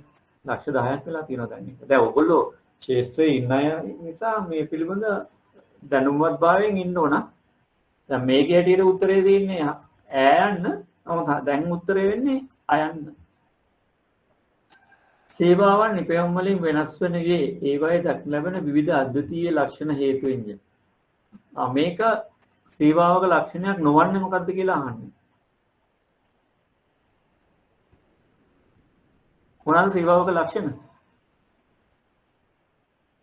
intangibility, inseparability, variability, perishability නේ. මතකයිනේ? නැශ්‍ය බව, වෙනස් වෙන සුළු බව, අස්පෘශ්‍ය බව, වෙන් කළ නොහැකි බව. දැන් මෙතන තියෙන උත්තරේ මොකද්ද? ආයන්නනේ tangibility. tangible නෑ සේවාවක්. ඒ කියන්නේ ස්පර්ශ කරන්න බෑ. ස්පර්ශ කරන්න බැරි එකක්. ඒක intangible වෙන්න ඕන. බැංකු වල භාවිතා කරන ස්ථාවර තැන්පතු නිමැවුම් වල ප්‍රධාන ලක්ෂණ මොනවද? ඒක නිශ්චිත කාලයකට බාර ගන්න නිමැවුමක්. පොලි අනුපාතිකය සාපේක්ෂව වැඩි නේ. පොලි අනුපාතිකය සාපේක්ෂව වැඩි. ඒ වගේම අවම ප්‍රමාණයක් තියෙනවා.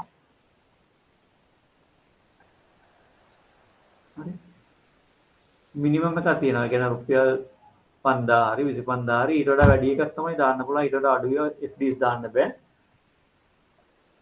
ඒ වගේම සමහර ඒවායේ අපිට පොලිය බලන්න වෙන්නේ AER එකත් එක්කලා. ඒකට මැචුරිටි පීරියඩ් එක අවුරුද්දකට අඩු නම් ප්‍රකාශිත පොලිය අනුපාතිකයට වඩා සඵල පොලිය අනුපාතිකය අඩුද වැඩිද? මයික් එක ඔන් කරලා ගාලා. ස්ථීර තැන්පතුවක සඵල පොලිය අනුපාතික වැඩි. සඵල පොලිය වැඩි. ඒකට ප්‍රකාශිත පොලියට වඩා වැඩි වෙන්නේ අවුරුද්දකට වඩා අඩු කාලයකදී මැචුර් වෙනවා නම්. අවුරුද්දකට වඩා වැඩි කාලයකදී මැචුර් වෙනවා නම් මොකද්ද ප්‍රකාශිත පොලියයි සඵල පොලිය අතර තියෙන සම්බන්ධය? අවුරුද්දකට වඩා වැඩි කාලයකදී මැචුර් වෙනවා නම් සඵල පොලියයි ප්‍රකාශිත පොලිය අතර තියෙන සම්බන්ධය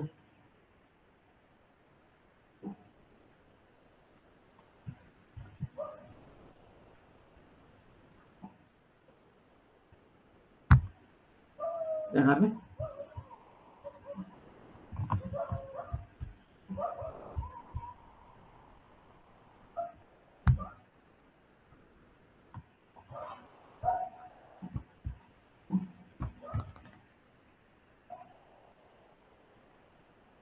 වහනේ ස්ථිර තැන්පත්වල සඵල පොලියයි ප්‍රකාශිත පොලිය අතර තියෙන සම්බන්ධය මොකද්ද? මැචුරිටි එක අවුරුද්දකට වඩා වැඩි නම්. සඵල පොලිය අඩුයි ප්‍රකාශිත පොලියට වඩා. හරිද? ඊළඟ එක තමයි සඵල පොලියයි ප්‍රකාශිත පොලියයි දෙක සමානයි මැචුරිටි එක අවුරුද්දට. මොකද අපි සාමාන්‍ය පොලිය අනුපාත ගණන් හදන්නේ අවුරුද්දකට නිසා. වාර්ෂික පොලිය කියලා කියන්නේ. ඒතර අපි ඔය මේ සමහරලාට මේ ඇඩ්වර්ටයිස්මන්ට් වලදී පාවිච්චි කරනවා අවුරුදු 5න් දෙගුණයක් වෙනවා ඒ වගේ දේවල්. ඒතර අවුරුදු 5න් දෙගුණයක් වෙනවා කියුවන් පස්සේ ප්‍රකාශිත පොලිය අනුපාතිකයේ පෙනෙන්නේ 120ක් වගේ නේ. 25ක් නේ 100ක් වෙන්නේ. ඒ වුණාට ඇත්තටම ප්‍රකාශිත පොලිය 20ක් වුණාට සඵල පොලිය 20ක් වෙන්නේ නැහැ අවුරුද්දකට වැඩි නම් මැචුරිටි පීරියඩ් එක. අවුරුදු 5කදී නම් 20ට වඩා අඩුයි අනිවාර්යයෙන්ම AER එක. ඒ වගේ තමයි තියෙන්නේ. නිශ්චිත කාලයකට තියෙනවා සාපේක්ෂව පොලිය අනුපාතිකය වැඩි. ඒ වගේම අවම මේ තැන්පතු ප්‍රමාණයක් තියෙනවා සහ මේ පොලිය අනුපාතික වෙනස් වෙන්න පුළුවන් මැචුරිටි පීරියඩ් එකත් එක්කලා. ඊළඟ එක මේ moral suasion. moral suasion දැන් නම් වැඩි සෙන්ට්‍රල් බැංක් පාවිච්චි කරන්න උත්සාහ කරන්නේ නැහැ. සෙන්ට්‍රල් බැංක් එක තමයි පාවිච්චි කරන්නේ. දැන් පහුගිය දවසට නම් මම හිතන්නේ ෆොරේන් කරන්සි ප්‍රයිස් එක සම්බන්ධයෙන් පොඩ්ඩක් පාවිච්චි කරලා තියෙනවා. ඒ කියන්නේ යම් යම් දේවල් පාලනය කරගන්න ආර්ථික කටයුතු දැන් විදේශ විනිමය මිල ඉහළ යාම පාලනය කරගන්න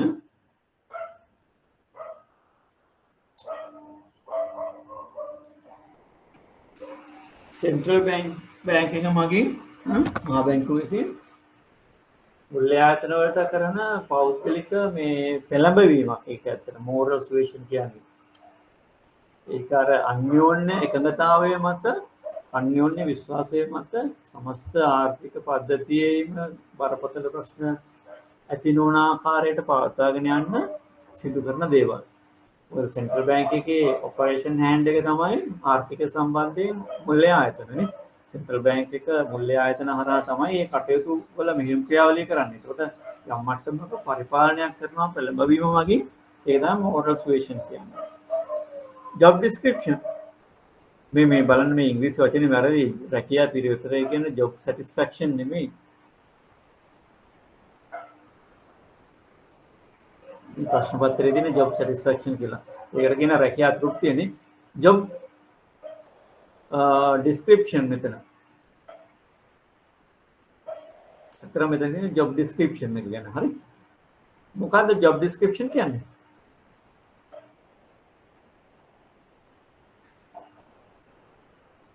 රැකියා පිරිවිතරය හරි. රැකියා පිරිවිතරය හරි මේ උත්තරෙත් එක තියෙන එක මේ job specification.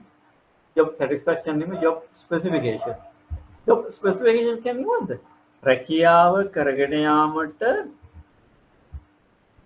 සේවකයා තුළ තියෙන්න ඕන ගුණාංග අර competencies කියලා කිව්වේ අපි. අන්න ඒවා මොනවාද කියන එක තමයි job specification එකේ විස්තර වෙන්නේ නේ.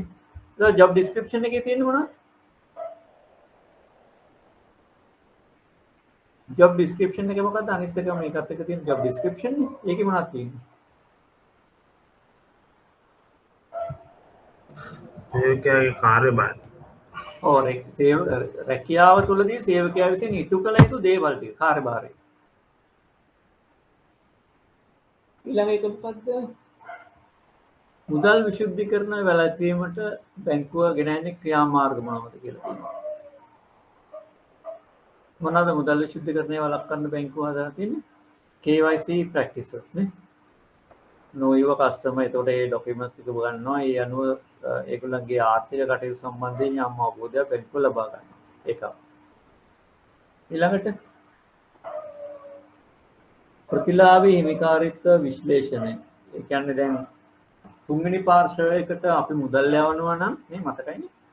ලක්ෂ දෙකකට වැඩි අපි ඒක ප්‍රකාශනයක් ගන්නවා. ඒකත් money laundering වළක්ව ගන්න. අනිත් පැත්තෙන් email anti money laundering packages හඳුන්වලා දීලා තියෙනවා. ඒ packages හරහා තමයි යන්නේ. ඊළඟට මේ PEPLA නේ politically exposed persons ඒ වගේ අය. ඊළඟට අපි ගන්නවා මේ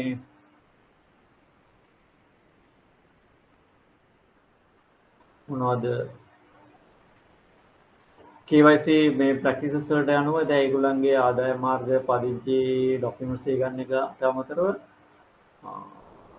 දැන් මේ මොනවද FIU එකට වාර්තා කිරීම නේ මුදල් මුල්‍ය වාර්තා කරන පනත යටතේ මුල්‍ය බුද්ධාංශයට වාර්තා කරන මේ වගේ දේවල් තමයි මුදල් විශුද්ධිකරණය වළක්වන්න ආරම්භ තියෙන්නේ. ගණන්කරුවන්ගේ තොරතුරු රහස්‍යභාවය පිළිබඳ බැංකු නීති ආයක නම් මේ ඍජු උත්තරයක් දෙන්න පුළුවන්. මොකද්ද?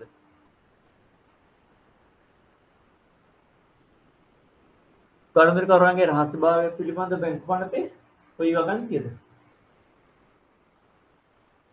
77 වෙනි වගන්තියනේ අපි කරා. ඒක මතක තියාගන්න.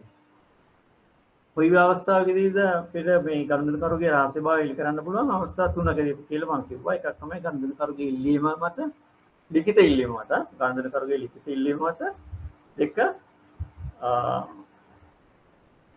වෙනත් ලිඛිත නීතියක සඳහන් නැති අවස්ථාවේදී උදාහරණයක් විදිහට දේශීය ආදායම් පනත, සුරාබදු පනත, රේගු ආඥා පනත අන්න ඒ වගේ පනත් වල සඳහන් වෙලා තියෙනවා නම් ගන්න පුළුවන්. තුන්වෙනි එක තමයි උසාවි නියෝගයක් මත. මේ අවස්ථා තුනේදී ඇරෙන්න අපිට බෑ ගනුදෙනුකරුවෙකුගේ ගිණුමේ තොරතුරු තුන්වෙනි පාර්ශවයකට ලබා දෙන්න. හරි ඊළඟ එක ප්‍රායෝගික තත්ත්වයන් හතරක්. මේක GTB මහතා බැංකුවේ high net worth customer කෙනෙක්. ඔන්න දැන් GTB මහතාව ඉන්ට්‍රොඩියුස් කරලා දීලම තියෙනවා. අපිට හිතන්න දෙයක් නැහැ. එයා high net worth.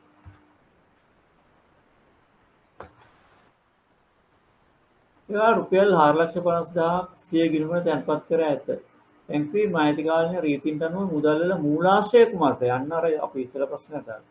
ඒක origin of funds නේ. ඒතකොට එයා 4,50,000ක් තැන්පත් කරනවා නම් ඒ කියන්නේ ඔබ බැංක් ශාලාවට බන රුපියල් 4,50,000 සිය ගිණුමට තැන්පත් කර ඇත. ඒ කියන්නේ තර්ඩ් පාර්ටි එකට නෙමෙයි එයාගේම ගිණුමකට දාලා තියෙනවා. බැංකුවේ මෑත කාලීන රීතීන්ට අනුව එම මුදල් වල මූලාශ්‍රය කුමක්දයි සඳහන් කරන ලෙස මෑතදී සේවයටපත් වූ ටෙලර් කරුවෙකු ඕගෙන් ඉල්ලා සිටී. GTB මාතා මේ සම්බන්ධව ටෙලර් කරු සමග උඩරණවී ගිණුම් අංශ ප්‍රදානියාන ඔබට පැමිණිලි කර ඇත. මේ අවස්ථාවේදී ඔබ කටයුතු කරන්නේ කෙසේද? right. වැදගත් අවස්ථාවක්. දැන් ඔයගොල්ලෝ කවුන්ටරේ ඉන්න ටෙලර් කෙනෙක් විදිහට අලුතෙන් ගිහිල්ලා 4,50,000 තැන්පත් කරනවා. හරි ගිණුමට. ඒකට ලක්ෂ දෙකකට හැබැයි දාන්නේ එයාගේ ගිණුමටයි. ඒතර මේකදී ගනුදෙනුකරුගෙන් විමසන්න අවශ්‍යතාවයක් තියෙනවාද?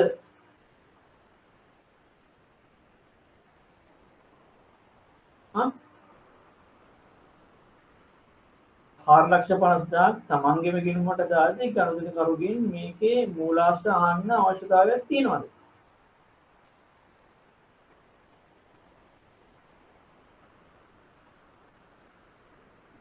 කියන්නේ මම කියන්නේ නැහැ. ඔයගොල්ලෝ කියන්නේ මොකද? මම කියන්නේ නැහැ. එයි අපිට මුලින්ම දීලා තියෙනවා එයා high net worth customer කෙනෙක් කියලා. ඒ කියන්නේ ඉහළ මට්ටමේ ගනුදෙනුකරුවෙක්. එහෙම නැත්නම් ඉහළ මට්ටමේ මේ මොනවාද ගනුදෙනු කරන ගනුදෙනුකරුවෙක්. එතකොට අපි එයාගේ KYC එක අරගෙන තියෙනවා නම් එයාගේ ආදායම් මට්ටම් මෙයා මට්ටම් අවබෝධ කරගන්න පුළුවන්. අනිත් පැත්තෙන් account එක ගැහුවාම එයා කොච්චර තැන්පත් කරලා තියෙනවද විත්ඩ්‍රෝ කරලා තියෙනවද කියන එක සම්බන්ධයෙන් අපිට අවබෝධයක් ගන්න පුළුවන්. මෙන්න මෙතන අපිට දීලා තියෙනවා හයිබ්‍රිඩ් නෙට්වර්ක් කස්ටමර් කෙනෙක් කියන එක සඳහන් නොකර ඒත් අපිට එයා ඇවරේජ් කස්ටමර් කෙනෙක් නම් ඒකට නිතර පොඩි පොඩි ගණන් දාලා එකපාරට 6,50,000 දාදී අන්න එතකොට අපිට තියෙනවා ගනුදෙනුකරුගෙන් විමසන්න මේකේ මූලාශ්‍රය සම්බන්ධයෙන්. හරි? ඒක පළවෙනි දේ තමයි මේක මේ පටලවාගෙනයි තියෙන්නේ. එහෙම කෙනෙක්ට මේ දැන් මේක තර්ඩ් පාර්ටි එකකට දැම්මම හරි. 4,50,000 තර්ඩ් පාර්ටි account එකකට තුන්වෙනි පාර්ශ්වයකට ගිණුමකට දැම්මම අන්න අහන්න අවස්ථාව තියෙනවා මේ මුදල් සම්බන්ධයෙන් තුන්වෙනි පාර්ශ්වය පිළිබඳ පැහැදිලි කිරීමක්. එහෙම නැත්නම් මුදල් දාන කාරණාව සම්බන්ධයෙන් පැහැදිලි කිරීමක් නේ. මේක කියන්නේ සිය ගිණුමට කියලා තියෙන්නේ. හයි නෙට් වර්ත් සිය ගිණුමට කිසිම අවශ්‍යතාවයක් නැහැ මෙතනදී අහන්න. ඒකේදී එයාගේ KYC ඩොකියුමන්ට්ස් ටික උන්න රීචෙක් කරන්න පුළුවන්. එයාගේ මේ මට්ටමේ තියෙන අවශ්‍යතාවයක් නැහැ. හැබැයි එයා හයි නෙට්වර්ක් කියලා දීලා නැතුව එහෙම තියෙනවා. එතකොට ගනුදෙනුකරු සම්බන්ධයෙන් පළවෙනි දේ තමයි ගනුදෙනුකරුට කනගාටුව ප්‍රකාශ කරන්න ඕනේ. ඒතර අහන්නේ දැන් ඔෆිස් එකේ මොකද්ද කරන්නේ කියලානේ. ඒතර එයාට පැහැදිලි කරලා දෙන්න ඕන ඇයි මුදල් වල ප්‍රභවය සම්බන්ධ සමට ගනුදෙනුකරු දැනුවත් වෙලා නැතුව ඇති. එයාට අවශ්‍ය නැහැ ඒව දැනුවත් වෙන්න මේ ඒවා බැංකුවට තියෙන දේවල්නේ. ඒත් කියලා දෙන්න ඕන මෙන්න මෙහෙම මේ අවශ්‍යතාවය නිසා කියලා. හැබැයි ඒක මේ GTV මාත්‍යාගෙන් නම් අහන්න ඕනේ නැහැ කියන එක තමයි මගේ මතය. හේතුව එයා හයි නෙට්වර්ක් කස්ටමර් 4,50,000 දාන්නේ තමන්ගේම ගිණුමට. ඊළඟ එක තමයි කාර්යාල අර ටෙලර්ට ඊට පස්සේ එයාව එඩියුකේට් කරන්න ඕන මේ කළමනාකරු විසින් හරි අදාළ අංශභාර නිලධාරී විසින් හරි හයි නෙට්වර්ක් කස්ටමර් කෙනෙක් නම් එයාගේ සාමාන්‍ය ගනුදෙනු ප්‍රමාණය තියෙනවා නම් ඒක එයාගේ විමසන්න අවශ්‍යතාවයක් නැහැ. හරි? විමසන්න අවශ්‍යතාවයක් නැහැ. ඒතකොට එහෙම මේ නැතුව අවස්ථාවේදී තමයි විමසන්න පුළුවන්. ඒත් ඒ වෙලෙම කවුන්ටරේදී ඒක විමසීමට වඩා තමන්ගේ නිලධාරී හරහා ඒ පෞද්ගලික ඒ දේවල් විමසීම. මොකද දැන් කවුන්ටර් එක දානකොට වටේ තව සෙනග ඉන්නවා. නේද? එතකොට එහෙම අහන්න ගියාම ඒ ගනුදෙනුකරුවා පහසුතාවයටපත් වෙනවා. ඇත්තටම එයා ජෙනුයින් කස්ටමර් කෙනෙක් නා. ඒතර ඒක අපිට නිලධාරීන්ට යොමු කරලා ඒ හරහා පැහැදිලි කිරීමක් ගන්න පුළුවන්. පැහැදිලි කිරීමක් ගන්න පුළුවන්. ඒතර අපිට අනිත් එක දැන් කස්ටමර් එහෙම එකක් වැරදි දෙයක් දාලා තිබ්බනම් අපිට පුළුවන් දෙලින්ම ඒක FIU එකට දැනුම් දෙන්න. අපිට සැකනම්. ඒතර FIU එකෙන් ඉතුරු දේවල් ටික කරගෙන යනවා නේ. අපිට අනවශ්‍ය විදිහට ගනුදෙනුකරු පීඩාවට පත් කිරීම හෝ අමනාප කර ගැනීම සිදු කළ යුතු නැහැ. මොකද අපේ බිස්නස් එකත් කියලා යනවා නේ. ඔය විදිහට මේ කටයුතු කරොත් ඒ නිසා ඒක ඒ විදිහට තමයි බලන්න වෙන්නේ. මෙන්න මේකදී මේ උත්තරේ මොඩල් ආන්සර් එකේ තියෙන එකට 100%ක් නම් එකද වෙන්න බෑ. ඒක මොඩල් ආන්සර් එකක් නේ. ඔයගොල්ලෝ තේරුම් ගන්න ඕන. ඒතර මේ සම්බන්ධයෙන් මේ විදිහට තමයි උත්තර දෙන්නේ. ඒතර මේක තර්ඩ් පාර්ටි එකකට දැම්ම නම් තමයි අහන්න ඕනේ. මොකද ඔහු හයි නෙට්වර්ක් කස්ටමර් තමන්ගේ මේ account එකට දාද්දී ඒක සාමාන්‍ය ගනුදෙනුවක් කියන්නේ. දෙවෙනි එක. දිගු කාලීන ගනුදෙනුකාරයෙක්. ඔන්න එයාගේ විශේෂණ පදයක් දීලා තියෙනවා. දිගු කාලීන ගනුදෙනුකාරයෙක් කිව්වම එතකොට අපිට මොකක්ද තියෙන්නේ මෙතන? දැන් මෙතෙන් දැන් අර හයි නෙට්වර්ක් කිව්වන් පස්සේ අපිට මොකද්ද ගන්න තියෙන්නේ? මෙයා බැංකුවත් එක්කලා ඉහළ මට්ටමේ ගනුදෙනු සිද්ධ වෙනවා. සා බැංකුවෙන් බැංකුව ගනුදෙනුකරුගෙන් බැංකුවට ඉහළ මට්ටමේ කොන්ට්‍රිබියුෂන් එකක් හම්බ වෙනවා. එතකොට මේ වගේ ගනුදෙනුකරුවෙන් තරහ කර ගන්නවා කියන්නේ GTB මහත්තයාගේ සමහරට ඒක බැංකු ශාඛාවේ අවසානයේ වෙන්නත් පුළුවන්. නේ? මොකද හයි නෙට්වර්ක් කියලා කියන්නේ බැංකුවට ලොකු ප්‍රතිලාභයක් ඒ තනි ගනුදෙනුකරුවගෙන් ලැබෙනවා. ඒකයි. එතෙන්දී අපි ගොඩාක් සැලකිලිමත් වෙන්න ඕනේ එවැනි ගනුදෙනුකරුවෙක් අහිමි කරගන්න එක වළක්වා ගන්න. අපි අපේ විශ්වාසය කරන්න ඕනේ. අනිත් පැත්තෙන් දිගු කාලීන ගනුදෙනුකරුවෙක් කියන්නේ අපිත් එක්කලා දීර්ඝ කාලීනව සුහද සම්බන්ධතාවයක් පවත්වාගෙන යන ගනුදෙනුකරුවෙක්. එයා හයි නෙට්වර්ක්ද නැද්ද කියන එක මෙතන දීලා නැහැ. සමහරවිට එයා ඇවරේජ් කස්ටමර් කෙනෙක් වෙන්න පුළුවන්. වැටුපාරගෙන ගිණුමේ තැන්පත් කරන ඒ වගේ කෙනෙක් වෙන්න පුළුවන්. ඒත් දිගු කාලීන ගනුදෙනුකරුවෙක් දෙවන පාර්ශවීය ගිණුමකට මුදල් මාරු කරන ලෙස ඉල්ලා සිටින අතර එතම සවස්වරුවේ පැමිණ අදාළ ඉල්ලුම් ලිපිය අත්සන් තබන බවට දන්වා සිටිති. මේ පිළිබඳව ගණදුනකරුට උපදෙස් ලබා දෙන්නේ කෙසේද? හරි. ඒක උදේන අවස්ථා දෙකක් පැන නගිනවා. මොකද්ද? අවස්ථා දෙක. දැන් මෙයා ටෙලිෆෝන් එකකින් කියන්නේ. ඒතර පළවෙනි දේ තමයි ගණදුනකරුගේ ඉල්ලීමට බැංකුව අවනත වෙනවද නැද්ද කියන එක. තුන්වෙනි පාර්ශ්වයකට මාරු කරන්නේ.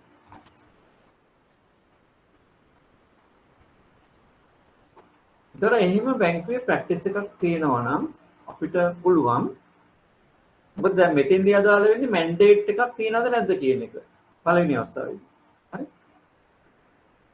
ඒතර මේක අවස්ථා දෙකකට ගන්න පුළුවන්. එකක් තමයි ලක්ෂ 2කට වඩා අඩු මුදලක් තුන්වෙනි පාර්ශ්වයකට මාරු කිරීම සහ ලක්ෂ 2කට වඩා වැඩි මුදලක් තුන්වෙනි පාර්ශ්වයකට මාරු කිරීම. දැන් තුන්වෙනි පාර්ශ්වය කියලා දීලා තියෙනවා.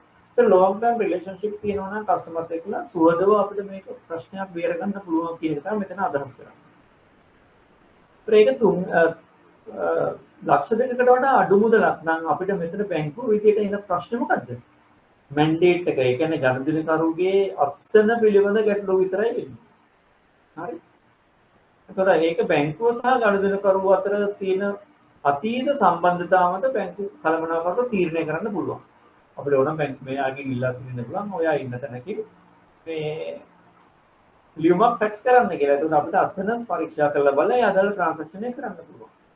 හැබැයි ලක්ෂ 2කට වඩා වැඩි නම් කොහොමද වෙන්නේ? ඕක ඔයගොල්ලෝ ප්‍රශ්නෙට උත්තර දෙද්දී මේ ඔක්කොම ඔප්ෂන්ස් ගන්න ඕනේ. ලක්ෂ 2කට වඩා වැඩි නම් අපිට මොකද?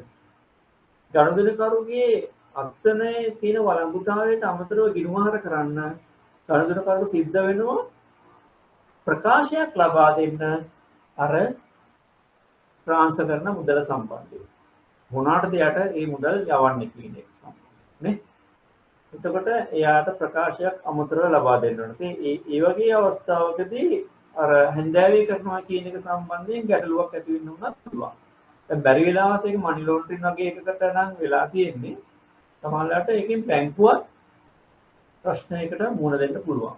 ඒ නිසා අපි පුළුවන් තරම් සුහදව මේක විසඳගන්න බලන්න ඕන. පළවෙනි එක තමයි ඒකට අර බැංකින් ඇප්ස් තියෙනවා දැන්. හරි. බැංකින් ඇප් එක හරහා මේක කරන්න පුළුවන් කියන කියන්න පුළුවන්. එහෙම නැත්නම් එයා ගන්න හොඳ කස්ටමර් කෙනෙක් නම් එයාගෙන් අපිට ලියුමක් ෆැක්ස් කරගන්න පුළුවන්. ඒකෙදි සඳහන් වෙන්න ඕන අත්සනට අමතරව අර මුදල මාරු කරන හේතුව.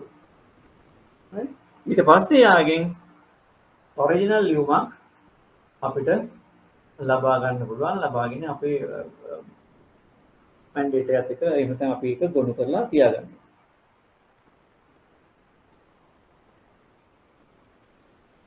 කේසින් මහතා රාජ්‍ය ආයතනයක ඊළ නිලයක් දරන නිලධාරී. ඒකට යාව හඳුන්වා දීලා තියෙනවා. සිය අන්තර්ජාල මුරවචනයේ සිය පෞද්ගලික ලේකම් සමග හවුලේ භාවිතා කරලා තියෙනවා. ඒතර මේ නිලධාරියා පෞද්ගලික ලේකම් විශ්වාස කරලා මේක දීලා තියෙනවා. පෞද්ගලික සේවා ගෙවීම සඳහා සහ පෞලික සමාජිකයන් සඳහා අරමුදල් මාරු කරන ලෙස ඇයට දන්වා සිටියි. මේක පාවිච්චි කරලා තියෙන්නේ මේ පෞද්ගලික ගිණුමෙන්. දැන් මේ කියන විදිහට තේරෙන්නේ පෞද්ගලික ගිණුමෙන් නේ. හරිද?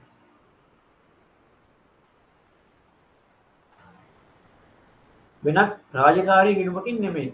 ඒතර පෞද්ගලික සේවා ගෙවීම කියන්නේ පෞද්ගලික ගිණුමෙන් කරන ඒවා. රාජකාරී ගිණුම තිබ්බන්නේ පෞද්ගලික සේවා ගෙවීම කරන්නනේ. අනිත් එක පෞලේ අයට මුදල් හුවමාරු කරන්න බෑ රාජකාරී ගිණුමකින්. එතකොට මේ ගිණුම පෞද්ගලික ගිණුමක්. කේසින් මහත්තයාගේ. කරලා තියෙන වැරද්ද තමයි පාස්වර්ඩ් එක සෙක්‍රටරියට දීලා දෙනවා. ඊළඟට ඊට පස්සේ වෙලාවක මේ සමහර දේවල් මේ කේසින් මහත්තයාගේ අනුදැනුමකින් තොරව සිද්ධ වෙලා තියෙනවා කියන එක පිළිබඳ කේසින් මහත්තයා දැනගෙන මේ තියෙනවා. එතකොට එයා බැංකුවෙන් ඒකට ක්ලේම් එකක් දාලා නැහැ. ඒක බැංකුවට කියලා තිබ්බාම ඔන්න ඔබ දෙන උපදේශය මොකද්ද? මොකද්ද දෙන උපදේශය?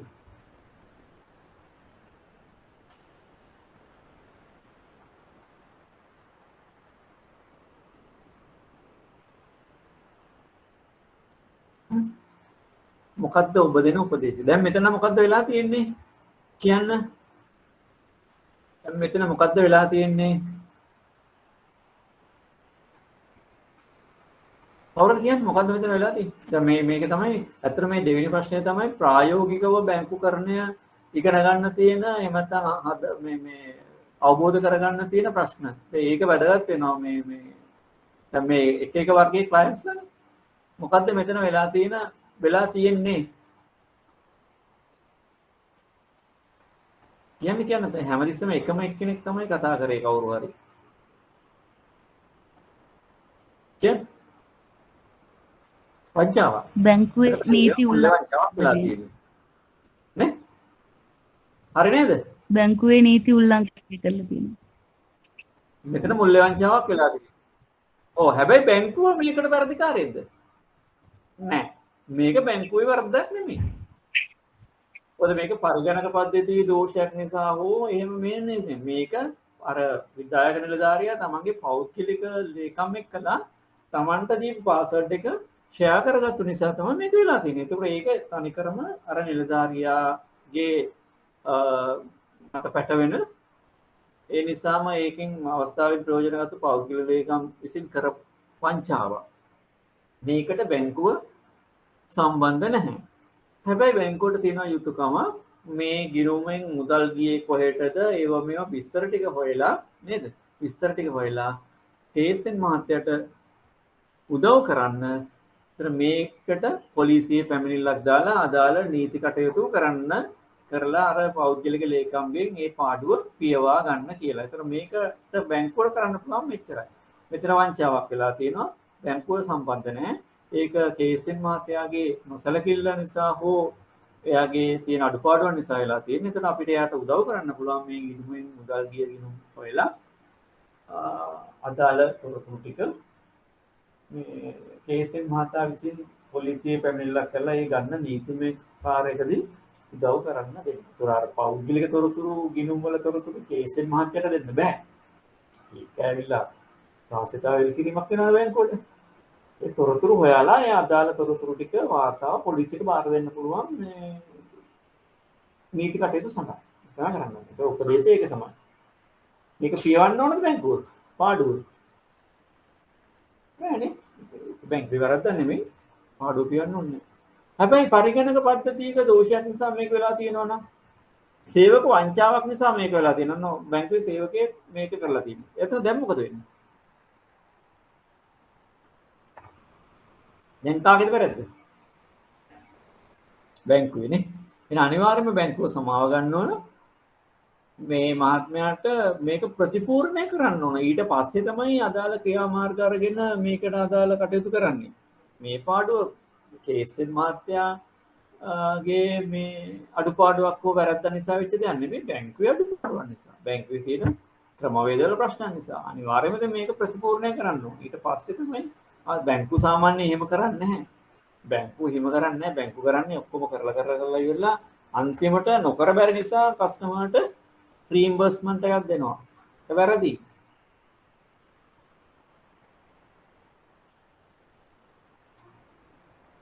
ඊළඟ එක LGU මහතා. මොන්න බලන්න.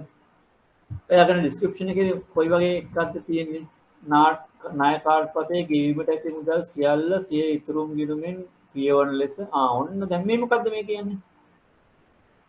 අපිට දැන් කවුරු හරි මේක විස්තර කරන්න ඕන. උතන බැංකු කාර්යෝ ඉන්නවනේ. එහෙනම් කවුරු හරි මට මේක කියන්න ඕන කාගේද වැරද්ද? පළවෙනි එක කාගේද වැරද්ද?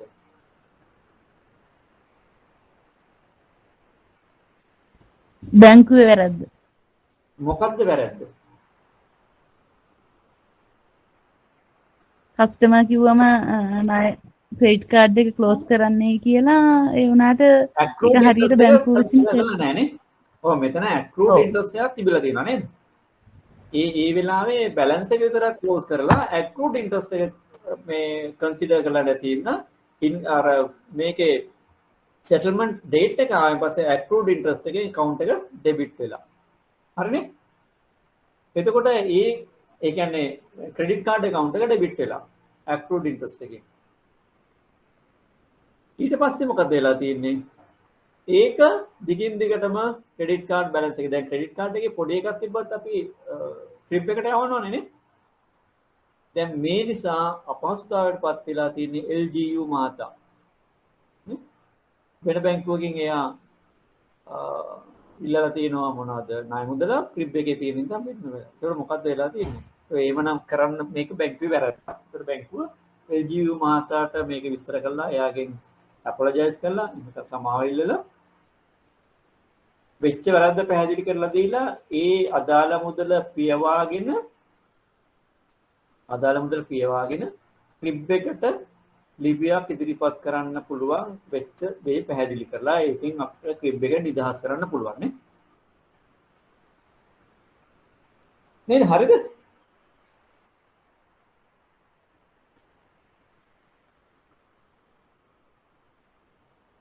අද මේ වගේ වෙලාවකදී සේවකයන් දැනුමත් කරන්න වෙනවා එවැනි පොඩි දේවල්. දැන් ඔය වගේම වෙනවා මෙන්න මේ වගේ අවස්ථාවලදී. උදාහරණයක් තමයි ණය මුදලක් ගෙවීම. අපි හිතමු ආරම්භකත් මේ සමවාරික ණය මුදලක් ගෙවාගෙන යනකොට එකපාරට පොලිය වැඩි වෙනවා. බැංකුව පොලිය වැඩි කරනවානේ. බැංකුව පොලිය වැඩි කරාම මොකද වෙන්නේ? ඒක සමවාරික ණය මුදලට අදාළ වුණාම බැංකුවේ අය කරන වාරික සංඛ්‍යාවත් ගණදෙනුකරු දැන් එයා බලාගෙන ඉන්නවා හරි මේ වාරික දැන් 20ක් ගෙවුණා 21ක් ගෙවුණා 22ක් ගෙවුණා ඔහොම ගෙවුණා. නමුත් බැංක් ගණදෙනුකරුගෙන් account එකකට කැපිලා ඉන්න වාරික සංඛ්‍යාවත් බැංකුව අය කරපු වාරික සංඛ්‍යාවත් අතර වෙනසක් තියෙනවා. මොකද පොලිය වැඩිලා තියෙනවා. ගණදෙනුකරු එක දන්නේ නැහැ. වැඩි වෙච්ච නිසා ගණදෙනුකරුගේ ණය ශේෂය ඉතුරු වෙනවා මේ ණය කැපිලා ඉවර වෙන්නේ නැහැ. නේ? හරි නේද මම? ඔය පොලිය වැඩි වුණාම අතරමැදදී වෙන්නේ. එතකොට ගණදෙනුකරු කියනවා මගේ ණය වාරිකද මං එවල ඉවරයි. බැංකුව කියනවා මෙතන ණය මුදලේ ශේෂයක් තියෙනවා කියලා. මොකද වෙලා තියෙන්නේ? මොකද බැංකුවේ අතපසුවීම අනිවාර්යයෙන්ම බැංකුවේ වගකීම තමයි අතරමැදි අවස්ථාවකදී කොන්දේසි වෙනස් වෙනවා නම් ඒක සමවාරික වෙන්න පුළුවන් නැත්නම් මේ බ්ලොක් account එකක් වෙන්න පුළුවන් බ්ලොක් මේ තොගයක් වෙන්න පුළුවන් හරි බැංකුව අනිවාර්යයෙන්ම කොන්දේසි වෙනස් වෙනවා නම් පොලිය වැඩි කරනවා නම් ඒක ගණදෙනුකරුව ලිපියකින් දැනුම්වත් කරන්න ඕන. එහෙම නොකරනවා නම් බැංකුව එක වැරද්දක්. බැංකුව වැරද්දක් කරන්නේ. ඒ බැංකුව ගොඩක් වෙලාවට ඕවා නොසලකා ඉන්නවා. ඒ බැංකුවල තියෙන ක්වොලිටිත් එක්කලා. හරි? පොලිය වෙනස්. ඒතකොට නව මේ මොකද්ද ණය වාරිකය මොකද්ද කියන එක සම්බන්ධයෙන් ගණදෙනුකරුව දැනුම්වත් කළා. ඒතකොට එයාගේ ණය මුදලෙන් කැපෙන එක වෙනස් කරන්න සිද්ධ වෙනවා. එතකොට ඒකට ගණදෙනුකරුට කැමැත්තෙන් හෝ අකමැත්තෙන් එකග වෙන්න සිද්ධ වෙනවා. මොකද අපි කොන්දේසියක් යටින් දානවානේ පොලිය වෙනස් වෙනකොට වෙනක වෙනස් කරනයි කියලානේ දානවානේ. ඒ නිසා ගණදෙනුකරු නොදැනත්ෝ ඒකට එකඟ වෙලා තින්න ඔය වගේ ගැටලු වෙන අවස්ථාවල් තියෙනවා. හරි. අපි ඊළඟට යමු ඊළඟ ප්‍රශ්නෙට. මේක නම් හරි ලේසි ප්‍රශ්නයක්. ජංගම ගිණුම් වල ප්‍රධාන ලක්ෂණ හතරක්. මම දැන් කවුරුන් කියන්නේ? දැන් ඔය මේ ඕකට නම් උත්තර දෙන්න පුළුවන් ඔය මේ විවෘත කරන්න. බැංකුවල වැඩ කරන්නේ නැති කවුරුට කියන්න බලන්න. උත්තර බැංකුවල වැඩ කරන්නේ නැති අය ඉන්නවනේ. ඒ ඕක දැනගෙන ඉන්න ඕන. දැන් මම හිතන්නේ ඔය කතා කරලා ඉස්සෙල්ලා කතා කරේ බැංකුවක වැඩ කරන කවුරු හරි කෙනෙක්. නේද? කියන්න බලන්න. ඔව් සර්. ඒකනේ. බැංකුවක වැඩ කරන්නේ නැති ඔය A level කරපු කවුරු හරි දරුවෙක් කියන්න බලන්න. ඕගොල්ලෝ මේවා දැනගෙන ඉන්න ඕන. මේක ඇත්තට ලොකු ප්‍රශ්නයක් අමාරු එකක් නෙමෙයි. ඔව් අපි කරත් එක්කනේ. කවුරුත් කියන්නේ නැහැ නේ. හරියට. පළවෙනි එක තමයි ගිණුම විවෘත කිරීමේදී හඳුන්වා දීමක් අවශ්‍යයි. හඳුන්වා දීමක් අවශ්‍යයි. ඉන්ට්‍රොඩක්ෂන් එකක් ඕන. ජාතික හැඳුනුම්පත ඉන්ට්‍රොඩක්ෂන් එකට අමතරව. චෙක් පොතක් මගින් ගනුදෙනු කරන්න පුළුවන් නේ. ගිණුමේ ශේෂයට පොලියක් ගෙවන්නේ නැහැ. දැන් ඔය කවුරු හරි කියන්න කවන්නේ නැහැ. ගිණුමේ ශේෂයට පොලියක් ගෙවන්නේ නැහැ. ගිණුමේ ශේෂය ඉක්මවා අයිරා කරන්න පුළුවන්. මේ මූලික හතර කියන්න පුළුවන් නේ. අනිත් එක තමයි වාණිජ්‍ය බැංකු වල තමයි මේක අරින්න බලයි කියන අනිත් බැංකු වල නැහැ. වාණිජ්‍ය බැංකු කියන්නේ අනිවාර්යයෙන්ම ජංගම ගිණුම් පවත්වාගෙන යන බැංකු. නව ගිණුමක් විවෘත කිරීමේදී සැලකිලිමත් යුතු ප්‍රධාන ශේෂ්ත්‍ර මොනවාද? ඔව්. අලුතෙන් ගිණුමක් අරෙද්දී පළවෙනි එක තමයි ගනුදෙනුකරු හඳුනා ගැනීම. ඊළඟට තනි පුද්ගලයෙක්ට වඩා අරිනවා නම් ඒ ගිණුම ඔපරේට් කරන ආකාරය සම්බන්ධයෙන් ඒ නෛතික කරුණු ටික පිළිබඳ දැනුම්වත් වෙන්න ඕන. මේ මූලිකම දේ. නැත්නම් බැංකුව මූලිකම ගැටලුවකටපත් වෙනවා මේ ගිණුමේ අයිතිකරු කවුද, ගිණුම ක්‍රියාත්මක කරන්නේ කොහොමද, ගිණුමේ ස්වභාවය මොකක්ද කියන එක සම්බන්ධයෙන්. නෛතික තත්ත්වය. දෙවෙනි එක මොකද්ද? බැංක කෙනෙක් කියන්න කමන්නේ. දෙවෙනි එක මොකද්ද?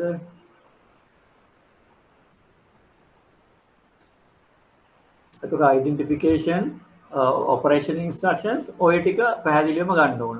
දෙවෙනි එක KYC තොරතුරුනේ. මුල්‍ය මේ වාර්තා කිරීමේ පනතේ requirements එක satisfy කරන්න KYC තොරතුරු ටික නිවැරදිව පැහැදිලිව ගන්න ඕන. ඊළඟට එයාගේ ආදායම් ප්‍රභව ඒව මේවා සම්බන්ධයෙන් අවබෝධයක් ලබා ගන්න ඕන. ඒක KYC එකේ තියෙනවා. නමුත් ඒක විශේෂයෙන්ම මොකද මුදල් කටයුතු වෙන නිසා ඒක වෙන්න ඕන.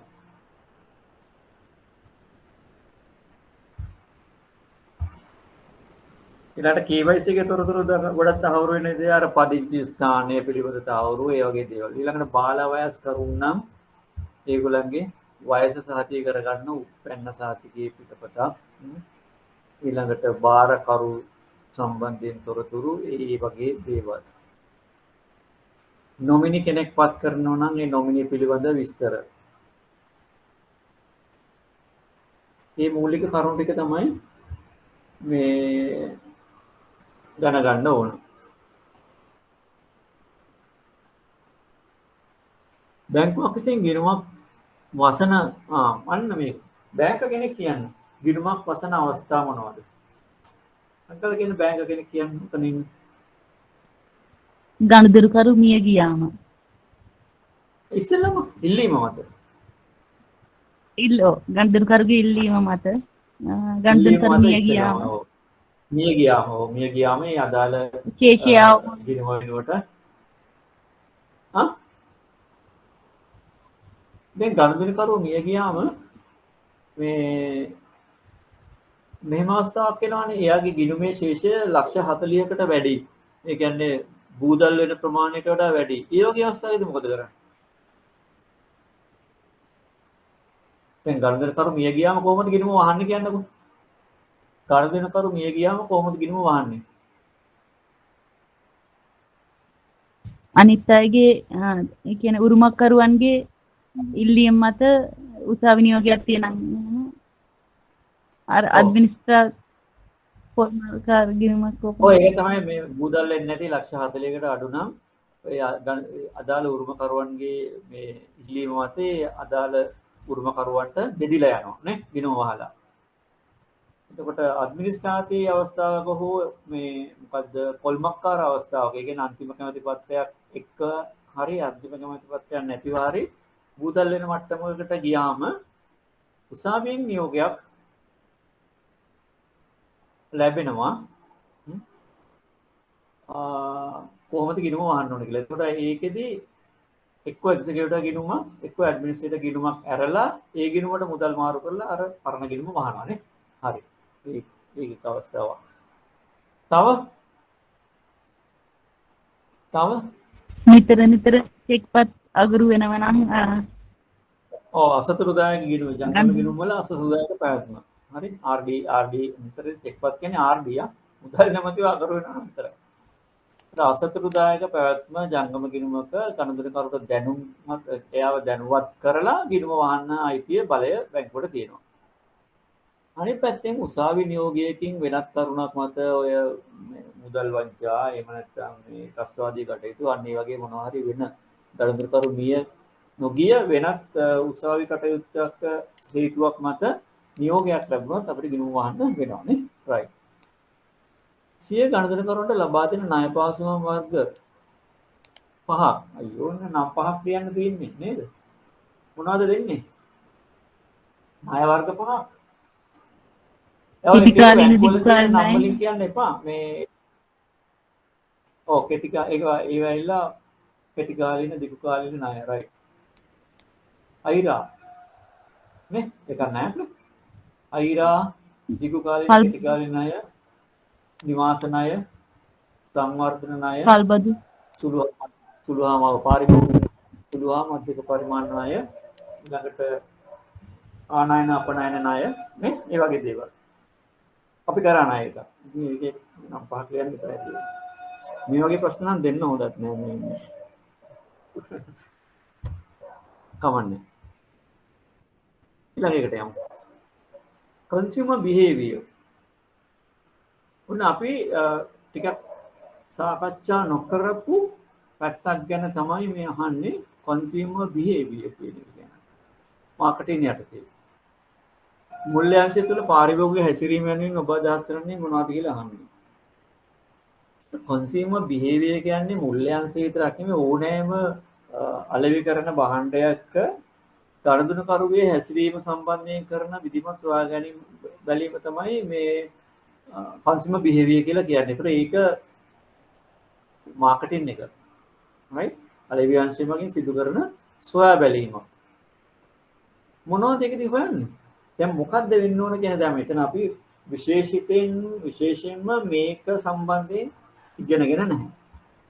දැන් මොකද්ද මේ වෙන්නේ? ගනුදෙනු කරු අපේ භාණ්ඩය මිලදී ගනීද නැද්ද කියලා හොයා බලන එක නේ. නේද? එතකොට මොනවාද මෙතෙන්දී වැදගත් වෙන කරුණු? ගනුදෙනු කරුගේ රුචි අරුචිකම්. මෙතන අපි කතා කරේ needs අර concept වල කතා කරේ needs wants කියලානේ. તો එයාගේ රුචි අරුචිකම් මොනවද කියන එක හොයා බලන්න ඕන. ඊළඟට තව මොකද්ද වැදගත්ම දේ? මේකට තියෙන ආදේශක භාණ්ඩ මොනවද කියන එක බලන්න ඕන. තරඟකරුවන් කවුද කියන එක පිළිබඳව බලන්න ඕන. හරි? ඊළඟට මේ භාණ්ඩ මිලදී ගැනීම මොකද්ද මේ භාණ්ඩ භාවිතා කරන ආකාරය. එයා මේකෙන් තෘප්තිමත් වෙන ආකාරය. හරි? භාණ්ඩයකින් තෘප්තිමත් වෙන ආකාරය. ඒතර ඒවට වරින් වර මේ මොකද මිනිස්සුන්ගේ අදහස් ඕමනා අවශ්‍යතා වරින් වර වෙනස් වෙනවා. ඒ නිසා වරින් වර සර්වේ කස්ටමර් සර්විස් කරලා මේකේ පිළිබඳ ගනුදෙනු කරුගේ ඇගයීම එහෙම නැත්නම් ගනුදෙනු කරු මේ සම්බන්ධයෙන් දරන මතය පිළිබඳ වරින් වර හොයන්න ඕනේ. ඒ වගේම තමයි මේකේ මිලට ගන්න ගනුදෙනු කරුට පළඹවන සාධක පවුලේ සාධක පාරිසරික සාධක ඒ වගේ දේවල් සම්බන්ධයෙන් හොයන්න. පාරිභෝගික හැසිරීම සම්බන්ධව නිරීක්ෂණය කරන ලබන ජන විකාශ demographic factors මොනවද කියලා බලනවා. ඒතර මේකට හේතු වෙනවා මිලදී ගැනීමට හේතු වෙනවා ගනුදෙනු කරුගේ ආදායම් මට්ටම, පවුල් පසුබිම, ස්ත්‍රී පුරුෂ භාවය නේ. ඒ වගේම එයාගේ මේ behavioral patterns මේ චර්යාත්මක මේ හැසිරීම වගේ කරුණු හේතු වෙනවා.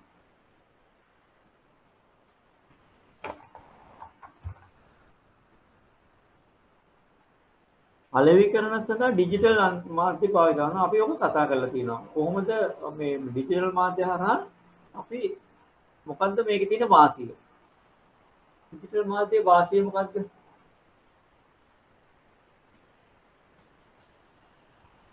මොකද අහන්නේ ඩිජිටල් අන්තර්ජාල නව්‍යතා උපකාරී වන්නේ කෙසේද? මේක වාසියටත් වඩා අපි අර කතා කරේ මේ මොනවද channels ගැන කතා කරද්දී අපි කතා කරා මාකටිං මික්ස් එකේදී කතා කරා අපි අර ECRM හරි අන්න ඒ වගේ කරුණු ගැන කතා කරා. බලන්න ඔයගොල්ලෝ මාකටිං මික්ස් එක ගැන කතා කරද්දී කතා කරා. ඒක කියන්නේ ප්‍රොමෝෂනල් මෙතඩ්ස් ගැන. අලෙවි ප්‍රචාරණ ක්‍රම ගැන අපි කතා කරා. ඒතර මේකෙදි ඩිජිටල් ඒ වයින් ගන්න පුළුවන් ප්‍රයෝජන මොකක්ද කියන එක ගැන මම කතා කරා. මොනවාද මේකේ තියෙන නව්‍යතාවල තියෙන වාසිය?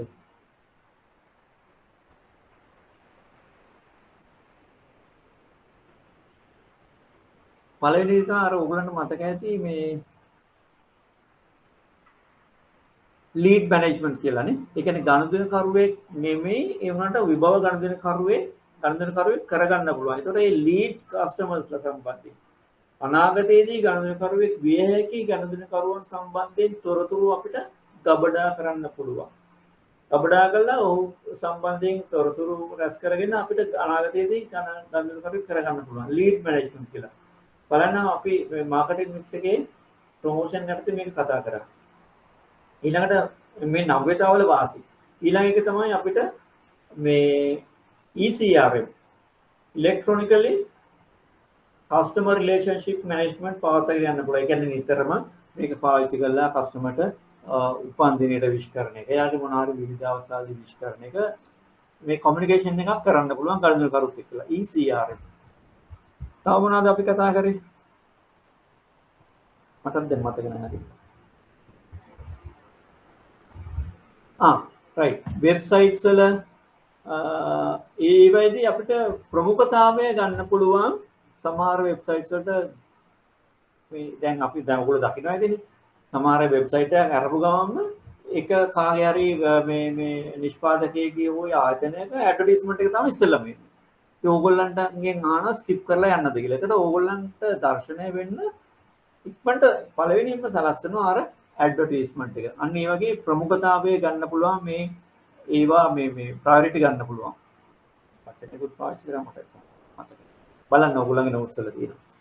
ඊළඟ එක තමයි අපිට දැන්වීම් ප්‍රචාරය කරන්න පුළුවන් ආකර්ෂණීය විදියට ඩිජිටල් මාධ්‍ය පාවිච්චි කරලානේ.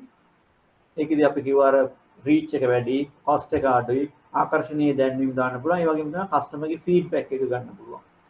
ඩිජිටල් මාධ්‍ය හරහා. අනිත් එක personal selling, direct selling කරන්න පුළුවන් ඩිජිටල් නවීකරණය හරහා. ඒව තමයි උත්තර විදිහට අපේක්ෂා කරන්නේ. මුල්‍ය දැන් නිමවීමක් අලෙවිකරණයේදී පාරිභෝගිකයෙකුගේ මුල්‍ය අවස්ථා කෙරෙහි අවධානය යොමු කරන්නේ කෙසේදයි වචනවලින් විස්තර කරනවා. ඔබ බැංකුවේ මුල්‍ය නිමවීමක් අලෙවිගේදී පාරිභෝගිකයෙකුගේ මුල්‍ය අවශ්‍යතා කෙරෙහි අවධානය යොමු කරන්නේ කෙසේදයි විස්තර කරන්නේ. ඔව්. දැන් ඕගොල්ලන්ගෙන් අහන්නේ ඕගොල්ලන්ට කස්ටමර් කෙනෙක් එනවා. ඒතකොට මේ කස්ටමර්ට අවශ්‍ය වෙන මුල්‍ය නිමවීම මොනවද කියන එක සම්බන්ධයෙන් ඕගොල්ලෝ තීරණය කරන්නේ කොහොමද කියලා.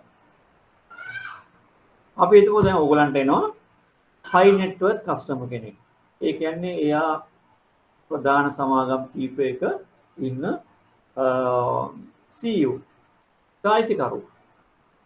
ඕගොල්ලන්ගේ බැංකුවත් එක්කලා එනවා මේ ගිණුමක් කරේට. ඒතර මොනවාද ඕගොල්ලෝ කතා කරන දේවල්?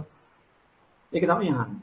දැන් ඔයාලට ඉන්ටර්විව් එකක් තියෙනවා නම් ඔයා මොනවද ගනුදෙනුකරුගේ අවශ්‍යතා සම්බන්ධයෙන් හොයන්නේ විස්තර කරන්නේ.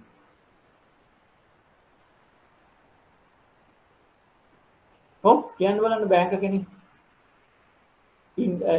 එක්ස්පෝර්ට් ඉම්පෝර්ට් එක්ස්පෝර්ට් බිස්නස් එකේ ඉන්න ඒ වගේම අද එක්ස්පෝර්ට් අයිටම් එකක් නිපදවන ගනුදෙනුකරුවෙක් වෙනවා. එයාට අන්තර්ජාතිකවත් සමාගම් තියෙනවා. මේකේ උදාහරණයක්. තව උදාහරණයක් ගන්න පුළුවන් සාමාන්‍ය ගමක ගොවියෙක්.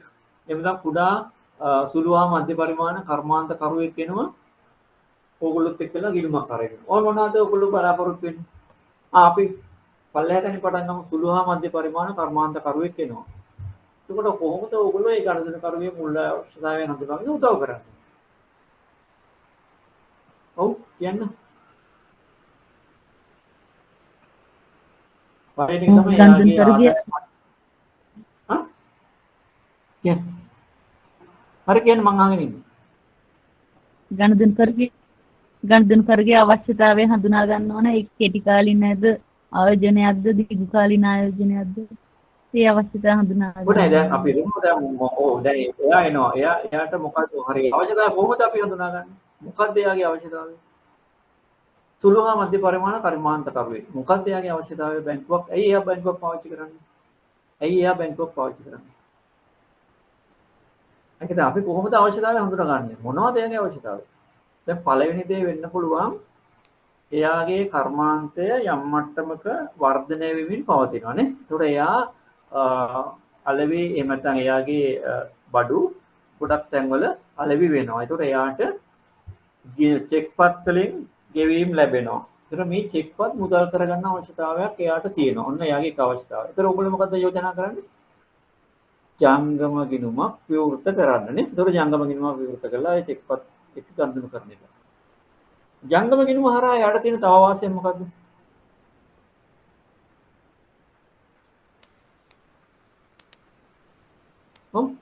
අවශ්‍ය අවස්ථාවලදී යාට අයිරා මුදලක් ලබා ගන්න පුළුවන් එයාගේ කාර්ක ප්‍රාග්ධන අවශ්‍යතාවල ඉරයා තිබුණා. එයාව දැනුම්වත් කරලා තියන්න ඕන. ඒතර කොහොමද වාසිය? ඊට පස්සේ තව මොකද්ද වෙන්න පුළුවන් කරන්න පුළුවන්? දැන් ඔයගොල්ලෝ සාධාරණක ඔක්කොම සල්ලි ටික මේ මාසයේ ජංගම ගිණුමේ පවත්වාගෙන ගියොත් එහෙම කියන්න බැංකුකාරෝ කියන්නේ දැන් මේ දියුණු වෙන SME කස්ටමර් කෙනෙක්.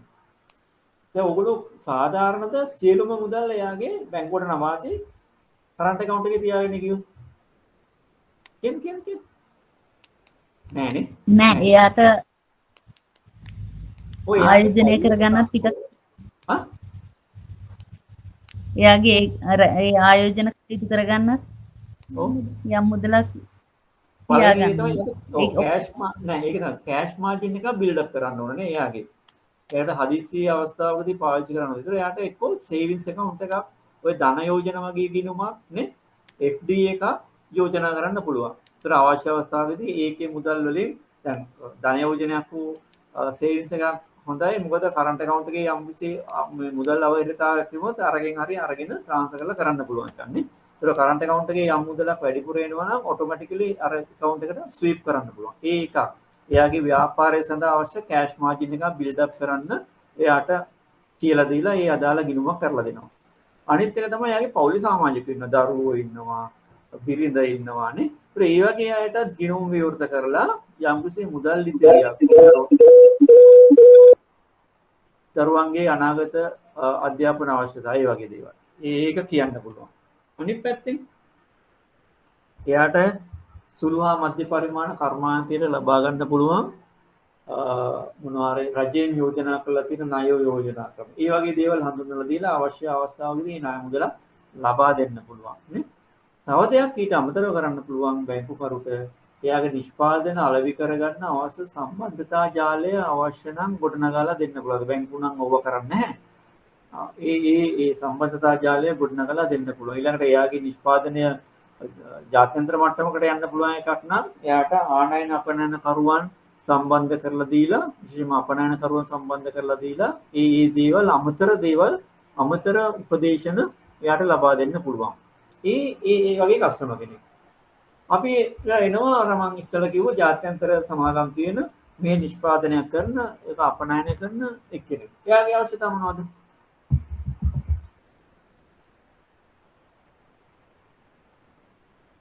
එයාට නිතර බැංකුවට යන්න බෑ. එවනම් එයාට තාක්ෂණය භාවිතා කරලා උපරිම මේ කටයුතු කරන්න අවශ්‍ය සීලුම පහසුකම් ලබා දෙන්න ඕනේ. ඒකට අර SME කස්ටමර්ටත් එහෙම දෙන්න පුළුවන් බැංකින් ඇප් එකේ අඳුනන දෙලේ වගේ දේවල්. හරි. දෙන්න පුළුවන්. ඊළඟට මොනවද තව? ආනයන අපනයන කර්මාන්තයේ දිනින්ද LCR නේවා ඒ පහසුකම් දෙන්න පුළුවන්. ඒතර එයාට අපි කොහොමද මේ මූලිකවම ඒ පහසුකම් ටික දෙන්නේ? ඒ අදාළ ලිපි ලේඛන ඩවුන්ලෝඩ් කිරීම අප්ලෝඩ් කිරීම මේ දේවල් නේ. ඒකට සමහරට SME කස්ටමර්ට ඕක ඕන වෙන එකක් නැහැ. මොකද එයා චෙක් දාන්න බැංකුවට එනවනේ. ඒත් ආරයාගේ නියෝජිතයෙක් ඉන්නේ සමහරට අපේ හොඳ කස්ටමර් කෙනෙක්. ඒතර එයාට LC එකක් ගන්න ඕන නම් එයාට තුගණයක් ගන්න ඕන නම් මොනවා හරි ගන්න ඕන නම් ඉතාලම ඉක්මනින් මේ ණය මුදල අනුමත කරලා දීම ඒ අදාළ පහසුකම් ඒ ටික දෙන්න ඕන නේ. එයාගෙත් ඔය කියන කෑෂ් මාජින් එක බිල්ඩ් අප් කරන එක කතන්දර ටික එනවා. ඊට අමතරව බැංකුවේ එයාගේ අර මුදල් වැඩිපුර එනවා නම් ඒවා ආයෝජනය කරන අවස්ථා ඒවා ෂෙයා මාකට් එකේ වෙන්න පුළුවන්, ඒකවා බොන්ඩ් මාකට් එකේ වෙන්න පුළුවන්. මේ අදාළ මුල්‍ය උපදේශ සපයීමේ හැකියාව බැංකුවට තියෙන්න ඕන. ඊළඟට රක්ෂණ කටයුතු අවශ්‍යයි. එයාට සමහරලාට එයාගේ ව්‍යාපාරයට වෙන්න පුළුවන්, එයාගේ බඩු භාණ්ඩ වලට එන්න පුළුවන්. ඒ දේවල් කරලා දෙන්න පුළුවන් අවශ්‍යතාවය. ඊළඟට එයාට අවශ්‍ය නම් එයාගේ දරුවෝ විශ්වවිද්‍යාලවල පිටරට විශ්වවිද්‍යාලවල ඉගෙන ගන්න ඕන ඒ ණය පහසුකම්. ඒකට අපි SME කස්ටමර්ටත් ඒ දේ කරලා දෙන්න පුළුවන්. ඒ ණය පහසුකම් ලබා දෙන්න. ඔන්න ඔය වගේ තමයි අපි එක එක්කෙනාගේ මුල්‍ය අවශ්‍යතාවයන් හඳුනාගෙන. අනිත් එක දැන් ඕගොල්ලන්ට හඳුනා ගන්න පුළුවන් වෙන්න ඕන එයාට අවශ්‍ය නමුත් එයා ප්‍රකාශ කරන්නේ නැති අවශ්‍යතාවයන්. හරි? එයාට අවශ්‍ය එයා ප්‍රකාශ කරන්නේ නැති අවශ්‍යතාවයන්. ඒතර ඒ හරහා අපිට ක්‍රොස් සෙලින් කරලා හොඳ ෆී ඉකොනොමි ඉන්කම් එකත් හොයාගන්න පුළුවන්. ඒතර ඒ ප්‍රශ්නෙට එහෙම තමයි උත්තර දෙන්න ඕනේ. මේක ලේසි. ප්‍රධාන මානව සම්පත් ක්‍රියාවලිය. අයියෝ අපි උත්තර කතා කරාදනේ මොනවද? රැකියා නිර්මාණය නේද? ඊළඟට මානව සම්පත් සැලසුම් කිරීම, මානව සම්පත් කරන ඒ යටතේ recruitment, selection, ඒ කරුණු ටික. ඊළඟට performance evaluation, training and development, ඊළඟට මේ compensation management, ඒ කියන්නේ වැටුප් ගෙවීම. ඒවා තමයි මානව සම්පත් ක්‍රියාකාරකම් ආයතනයක් විසින් කරන්න ඕන. මානව සම්පත් කළමනාකරණයේදී උපයෝගී කරන ලබන න්‍යායන් පහ. දැන් මේ ඇවිල්ලා ඇත්තටම මේ මැනේජ්මන්ට් තියරිස් පහක් තමයි අහන්නේ. ඉතින් අපි මේක විශේෂයෙන් කතා කරේ නැහැ ඒක ඇතුලේ. ඔයගොල්ලෝ දන්න මැනේජ්මන්ට් තියරිස් පහක් මොනවාද කියන්න? ඔය මැනේජ්මන්ට් කරපෝ මේ A level කරපු ළමයි ඉන්නා නේද උතන? මට කියන්න ඒ කෙනෙක් ඔයගොල්ලෝ දන්න මැනේජ්මන්ට් තියරිස් පහක්. ඉක්මන් කරන්න. ඔය පොඩි ළමයිගේ කටහඬක් ඇහුනේම නෑ. කියන්න ඕරල් ගමන. ඔයගොල්ලෝ ඉගෙන ගන්න නැතිනේ ඒ ලෙවල් වලට කමස් කරපු අය විශේෂයෙන්. ඔව්.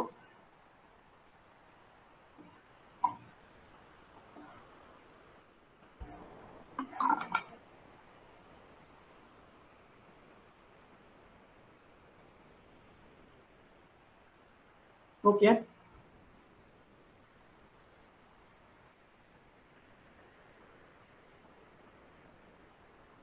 අර එකක් තියෙනවා අයෝවා විශ්වවිද්‍යාලයේ මේ ස්ටඩි එකකින් හොයාගෙන තියෙනවා නේ පාසල් කඳවුරක ළමයි කණ්ඩායමකගේ හැසිරීම අනුව අධිකාරීවාදී නායකයා.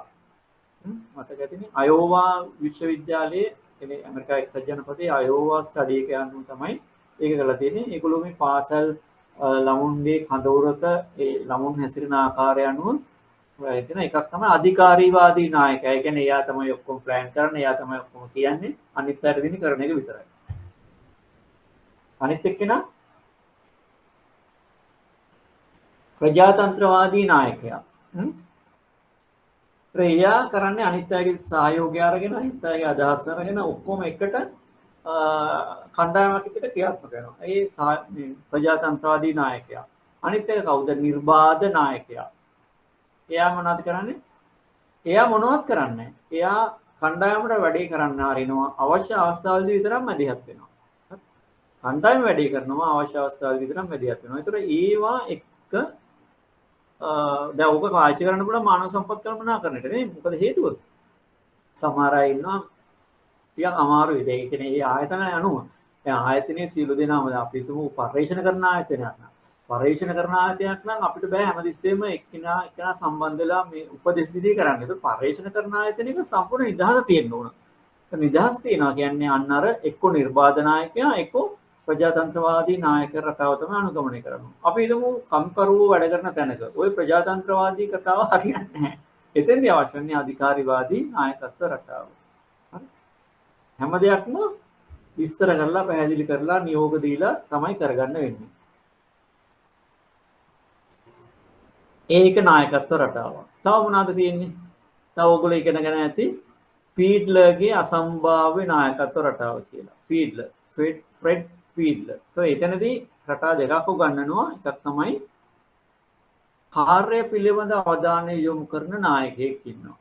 කාර්ය තමයි යා බලන්නේ. අනිත් එක්කෙනා චර්යාව පිළිබඳ. ඒක කාර්ය පිළිබඳ අවධානය යොමු කරන නායකයෙක් කියන්නේ එක්තරා විදිහක අධිකාරීවාදී නායකයෙක් වගේ තමයි. යාට ඕන කොහොම හරි වැඩේ කරන්න. ඒතර පුද්ගලයන් පිළිබඳ අවධානය යොමු කරන නායකයා එක්තරා විදිහකින් අර ඩෙමොක්‍රටික් වගේ තමයි. යා මිනිස්සු පිළිබඳ හිතනවා, ඒගොල්ලොත් එක්ක එකතු වෙනවා, හොඳ අන්තර්පුද්ගල සම්බන්ධතා හදාගෙන ඉවරලා මේ අදාළ රාජකාරී කරගන්නවා. ඒ එකක්.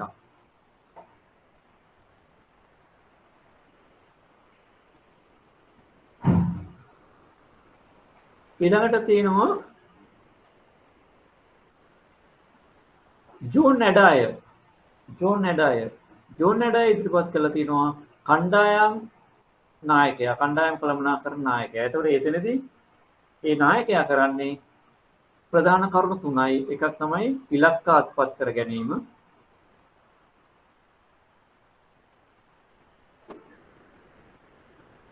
දෙවෙනි එක තමයි කණ්ඩායම ගොඩනැගීම. තුන්වෙනි එක තමයි පුද්ගල සංවර්ධනය. ඒතකොට ඒකෙදී කරන්නේ කණ්ඩායම ගොඩනැගීම තුළින් ඉලක්ක අත්පත් කරගන්න. ඒක තමයි අලුත්ම නායකත්ව ශෛලිය. කණ්ඩායම ගොඩනැගීම තුළින් ඉලක්ක අත්පත් කරගන්නවා. ඒතකොට මේ කණ්ඩායමේ ඉන්න යම්කිසි වෙනස්කම් තියෙන සේවකයෙක් විදිහට පුද්ගල සංවර්ධනය තුළින් ඒ පුද්ගලයාව කණ්ඩායමත් එක්ක වැඩ කරන්න පුළුවන් මට්ටමකට සංවර්ධනය කරනවා. ඒක කිව්වේ John Adair. action centered leadership style. John ඇඩායර්ගේ කාර්ය යොමු නායකත්ව රටාව. නොවේ නායකත්ව රටාව. උකන වෙබ් එකේ ගෙවුවත් ඔයගලන්ට හොයාගන්න පුළුවන් නායකත්ව රටා කීපයක්.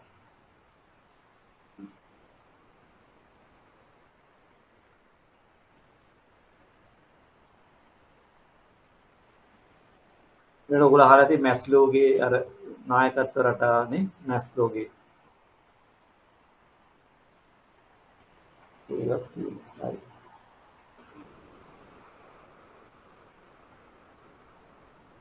පිරිස් කළමනාකරණය හා මානව සම්පත් කළමනාකරණය ලෙස වෙනස් වීම විවේචනාත්මක ගෙයුම් කරන්න. පිරිස් කළමනාකරණය කියන්නේ පර්සනල් මැනේජ්මන්ට් සහ මේ හියුමන් රිසෝස් මැනේජ්මන්ට් කියන එක තමයි අහන්නේ. කිසිම වැඩකට නැති මේ ප්‍රශ්නයක් තමයි මේක නම්.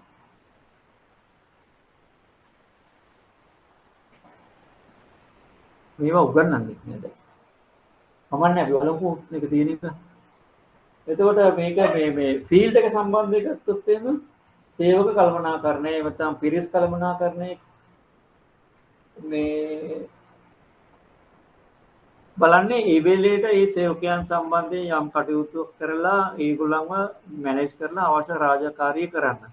ඒතර මානව සම්පත් කළමනාකරණයේදී කරන්නේ අනාගතයේදී එන්න පුළුවන් අවශ්‍යතා සඳහා මානව සම්පත යොමු කරලා ඔවුන්ව අභිප්‍රේරණය කරලා ඔවුන් තුලින් රාජකාරී ඉටු කරවා ගන්න. ඒතර සාමාන්‍යයෙන් අපිට මේක සලකන්න පුළුවන් පර්සනල් මැනේජ්මන්ට් වලදී අර කියපු අර අධිකාරීවාදී රටාව සේවකයාට උපදෙස් දීම, විධාන දීම, ඒ වගේ දේවල් තුලින් සේවකින් රාජකාරී කරගන්නවා. ඒතකොට ඒක ඉන්ෆ්ලුවන්සින් බලපෑම් කිරීම වගේ රාජකාරී කරගන්නවා. මානව සම්පත් කළමනාකරණය කියන්නේ සේවකයාට අවශ්‍ය පරිසරය හදනවා ඔවුන් තුල ස්වයං අභිප්‍රේරණය ඇති වෙලා අදාළ රාජකාරී ඉටු කරන්න. ඒතකොට ඒක මානව සම්පතේ වටිනාකමක් එකතු කරන එකක්. හරි. ඒතර මූල එතකොට පිරිවැය පැත්තෙන් ගත්තොත් එහෙම මානව සම්පත් කළමනාකරණයේදී ඉහළ පිරිවැයක් දරන්න වෙනවා. මොකද ඒකට හේතුව ගොඩක් දේවල් සම්බන්ධ නිසා. ඒක ඉන්වෙස්ට්මන්ට් එකක්. ඒක ආයෝජනයක්. මානව සම්පත කෙරෙහි කරන ආයෝජනයක්. මානව සම්පත් කළමනාකරණයේ විදිහට ඒක ගත්තොත් පිරිවැය. හැබැයි පිරිස් කළමනාකරණයේදී ඒක පිරිවැයක් විතරයි. ඒතර මානව සම්පත් කළමනාකරණයේදී අනාගත අවශ්‍යතා උපක්‍රමික කළමනාකරණයට ඉතාම උදව් වෙනවා මානව සම්පත් කළමනාකරණය. හේතුව අනාගතයේදී ඇති වෙන්න පුළුවන් අවශ්‍යතා පිළිබඳව හඳුනා ගන්නවා. ඒකෙදි අවශ්‍ය වෙන ස්කිල් එක හඳුනා ගන්නවා. එහෙම හඳුනගෙන ඒ අනුව මානව සම්පත පුහුණු කරනවා. පිරිස් කළමනාකරණයේදී එහෙම අනාගතය පිළිබඳ සලකා බැලීම නැහැ. එතකොට ගොඩක් වෙලාවට පර්සනල් මැනේජ්මන්ට් වලදී අර පේමන්ට් කොම්පන්සේෂන් කරන්නේ ඒ කරපු ප්‍රමාණයට. නමුත් මානව සම්පත් කල්පනා කරන්නේදී කාර්ය සාධන ඇගීම කරලා ඊ අනුව තමයි කරන්නේ. ඒ වගේ වෙනස්කම් තියෙනවා. සංවිධානයේට මානව සම්පත් ප්‍රතිපත්තීන් ප්‍රයෝජන කරගැනීමේ වාසි මොනවාද? අපි කතා කරවුනේ මානව සම්පත් කළමනාකරණයේ වාසි. මොනවාද වාසි? පළවෙනිම දේ තමයි මානව සම්පත් කළමනාකරණය මගින් ආයතනයට අවශ්‍ය වන ගුණාත්මක මානව සම්පතක් සකස් කර. අර අපි මානව සම්පත් කළමනාකරණයේදී සැලසුම් කරන්නේදී කිව්වේ අන්නේ කරුණ. ගුණාත්මක මානව සම්පතක් සකස් කරගන්න පුළුවන්. දෙවෙනි එක තමයි අනාගත වෙනස් වීම වලට අවශ්‍ය වෙන පරිදි මානව සම්පත සකස් කරගෙන කාර්යයන් අඛණ්ඩව පවත්වාගෙන යන්න පුළුවන්. නේ? මානව සම්පත යහපත් කළමනාකරණය කරත් එීම ආයතනයේ අභ්‍යන්තර සාමය එහෙම නැත්නම් කාර්මික සාමය ඊළඟට වෘත්තීය සමිතික සමග සම්බන්ධතා මේ දේවල් යහපත් පවත්වාගෙන යනවා. සේවකයන් අභිප්‍රේරණය කරන්න පුළුවන්, යහපත් සේවකයන් ඇති කරගන්න පුළුවන්. සේවකයන්ගේ කැරියර් ඩෙවලොප්මන්ට් වෘත්තීය දියුණුව ඉහළ යනවා. ඒ වගේම ආයතනයේ ඵලදායීතාව කාර්යක්ෂමතාව ඉහළ යනවා. අනිත් පැත්තෙන් පිරිවැය කළමනාකරණය කරගන්න පුළුවන්. ඒ වගේ කරුණු තමයි තියෙන්නේ.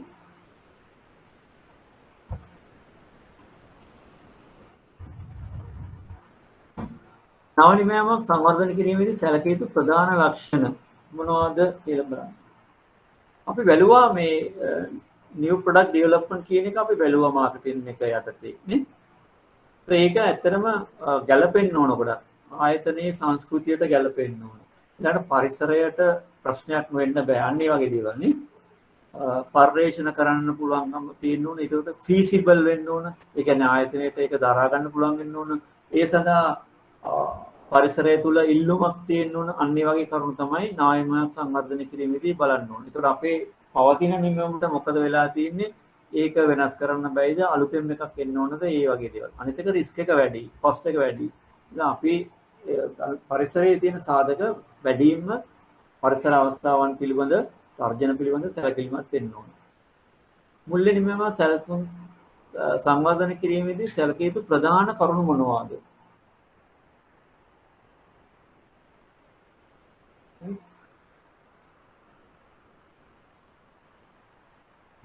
මුල්‍ය නිමම සැලසුම් කිරීමේදී ප්‍රධාන කරුණු මොනවාද?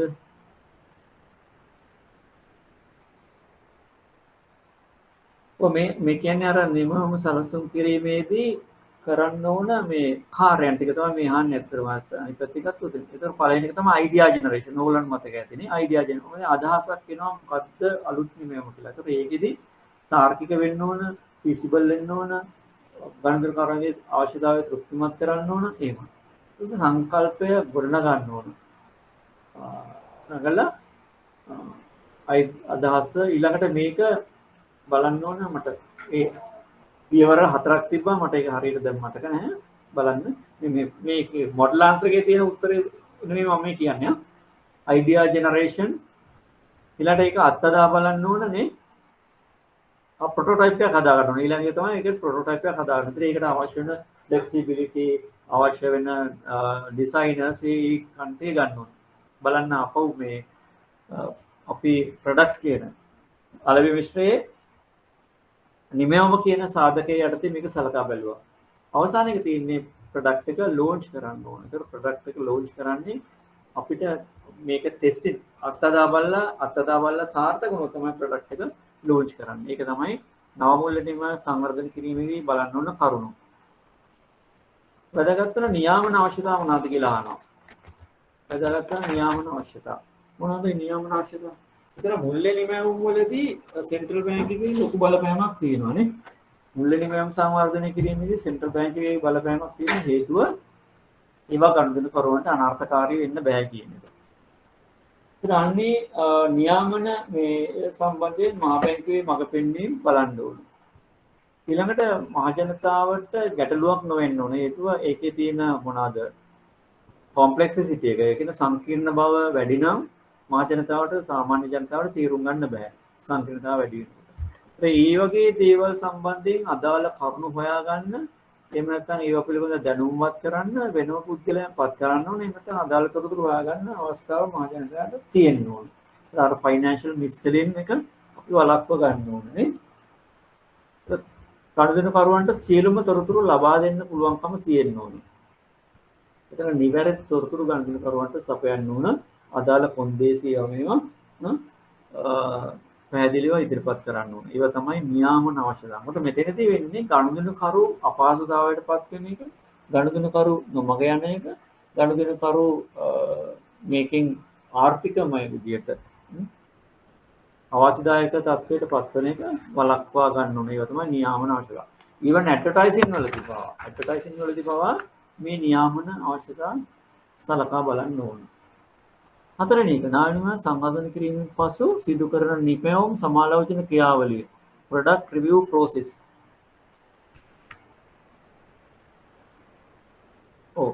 ඇයි product එක review කරන්නේ? නාවිනම සංවර්ධනය කිරීමෙන් පසු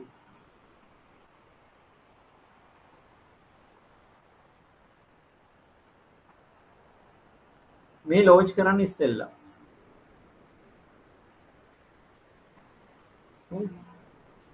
එතකොට මේකේ අවශ්‍ය වෙනවා මේ දැන් මේ ප්‍රොඩක්ට් එක ලොන්ච් කරන්න ඉස්සෙල්ලා දැන් මේක ලොන්ච් කරාට පස්සේ මොකද්ද වෙන්නේ කියන එක තමයි මේ බලන්න වේලාසෙ. ලොන්ච් කරාට පස්සේ මොකද්ද වෙන්නේ? අපි බලන්න ඕන කාලය. කොයි කාලවල වලදීද මේ ප්‍රොඩක්ට් එකේ හැසිරීම සම්බන්ධයෙන් පරීක්ෂා කරන්න ඕන කියන එක සම්බන්ධයෙන් අපි පූර්ව නිගමනයක ඉන්න ඕන. මේ දැන් අපි ප්‍රොඩක්ට් එක අලෙවි වෙන්නේ නැති කාලයක බලලා මේක අලෙවි වෙන්නේ නැහැ කියලා තීරණය කරන්නේ. අපි ඒකට කාල සීමාව තීරණය කරන්න ඕන. මේක ඉන්න කවුද කණ්ඩායම කියන එක තීරණය කරන්න ඕන. හරි? මේකෙන් හම්බ වෙන රෙවෙනියු එක සහ ඒකට යන කොස්ට් එක. ඊළඟට මේ ප්‍රොඩක්ට් එක අපිට පුළුවන් ද ජියෝග්‍රැෆිකල් ඒරියා එක මේක පාවිච්චි කරන්න පුළුවන් ජියෝග්‍රැෆිකල් ඒරියා. right? මේකට අවශ්‍ය වෙන ප්‍රචාරණය සඳහා අවශ්‍ය වෙන පිරිවැය ඒ වගේ කරුණු. ඒ වගේ දේවල්. මේ ප්‍රශ්න පත්‍රයේ තියෙන ගොඩක් ප්‍රශ්න ඍජුවම අපි මේ ඉගෙන ගන්න ඒවාට සම්බන්ධ නැති පිටස්තර දේවල් තමයි තියෙන්නේ. ඒ හින්දා ටිකක් පැටලි සහගතයි. සමහර ඒවාට ඉතින් කොමන් සෙන්ස් වලින් උත්තර දෙන්න පුළුවන්. ඒක තේරුම් ගන්න දැන් ඔයගොල්ලන්ට මේ මොඩල් ආන්සර් එක හම්බෙලා ඇතිනේ සමහරට. එතකොට සමහර බලන්න දැන් මම කතා කරපු ඒවා ගොඩක් මොඩල් ආන්සර් එකේ නෑ. සමහර දේවල් තියෙනවා සමහර ඒවා නෑ. ඒතර මොඩල් ආන්සර් එක කියන්නේ මොඩල් ආන්සර් එකක් විතරයි. ඒක නෙමෙයි උත්තරේ වෙන්නේ. හරි? මේවා අපි ඉගෙන ගත්ත දේවල් ඊළඟට common sense සහ සමහරලාට දැන් ඔයගොල්ලෝ නිතර බලන්න ඔය financial daily FT එක daily financial times කියලා පත්‍රයක් ඉන්නේ. අන්නේ පත්‍රයේම e-form එකෙන් බලන්න පුළුවන්. ඒකේ නිරන්තරයෙන්ම වෙනවා මූල්‍ය ශාස්ත්‍රයේ වෙන අප්ඩේට්ස් තියෙනවා. ඒව බලන්න. සෙන්ට්‍රල් බැංක් එකේ වෙබ්සයිට් එක බලන්න. ඒතකොට ඔය පොඩි පොඩි අලුත් කරුණු හොයාගන්න පුළුවන්. හරි. එhmenan අපි අදට නවත්තමු. මේ මම හිතන්නේ ගොඩක් අයට මේ කරුණු තේරෙන්නේ නැති. ඊටු ඒවා මේ ඩිරෙක්ට් ඒවා ගණිතකාර ප්‍රඥප්තිය නේද? 7 වෙනි ප්‍රශ්නේ. අනිත් එක එක නිමවුම් සම්බන්ධ. ඒක ඔයගලන්ට උත්තර ලියන්න පුළුවන්. අර මොඩල් ආන්සර් එකයි අපි කතා කරපු දේවල් වලුයි ගැලපෙන්නේ නැති ප්‍රශ්න කීපයක් තමයි අපි කතා කරේ. ඒකට ඔයගලන්ට මම හිතන්නේ මොඩල් ආන්සර් එකට අමතරව කතා කළ යුතු දේවල් සම්බන්ධයෙන් මම අදහස් ඉදිරිපත් කරා. හරි. ඒවත් එක්ක ඉතුරු ඒවා අධ්‍යයනය කරන්න නිතියන ඩිරෙක්ට් ෆෝවර්ඩ් 7 සහ 8 ප්‍රශ්න දෙක. එහෙනම් මම අතර නවතිනවා. සියලු දෙනාටම සුබ දවසක්. අපි ලබන සතියේ හම්බ වෙමු.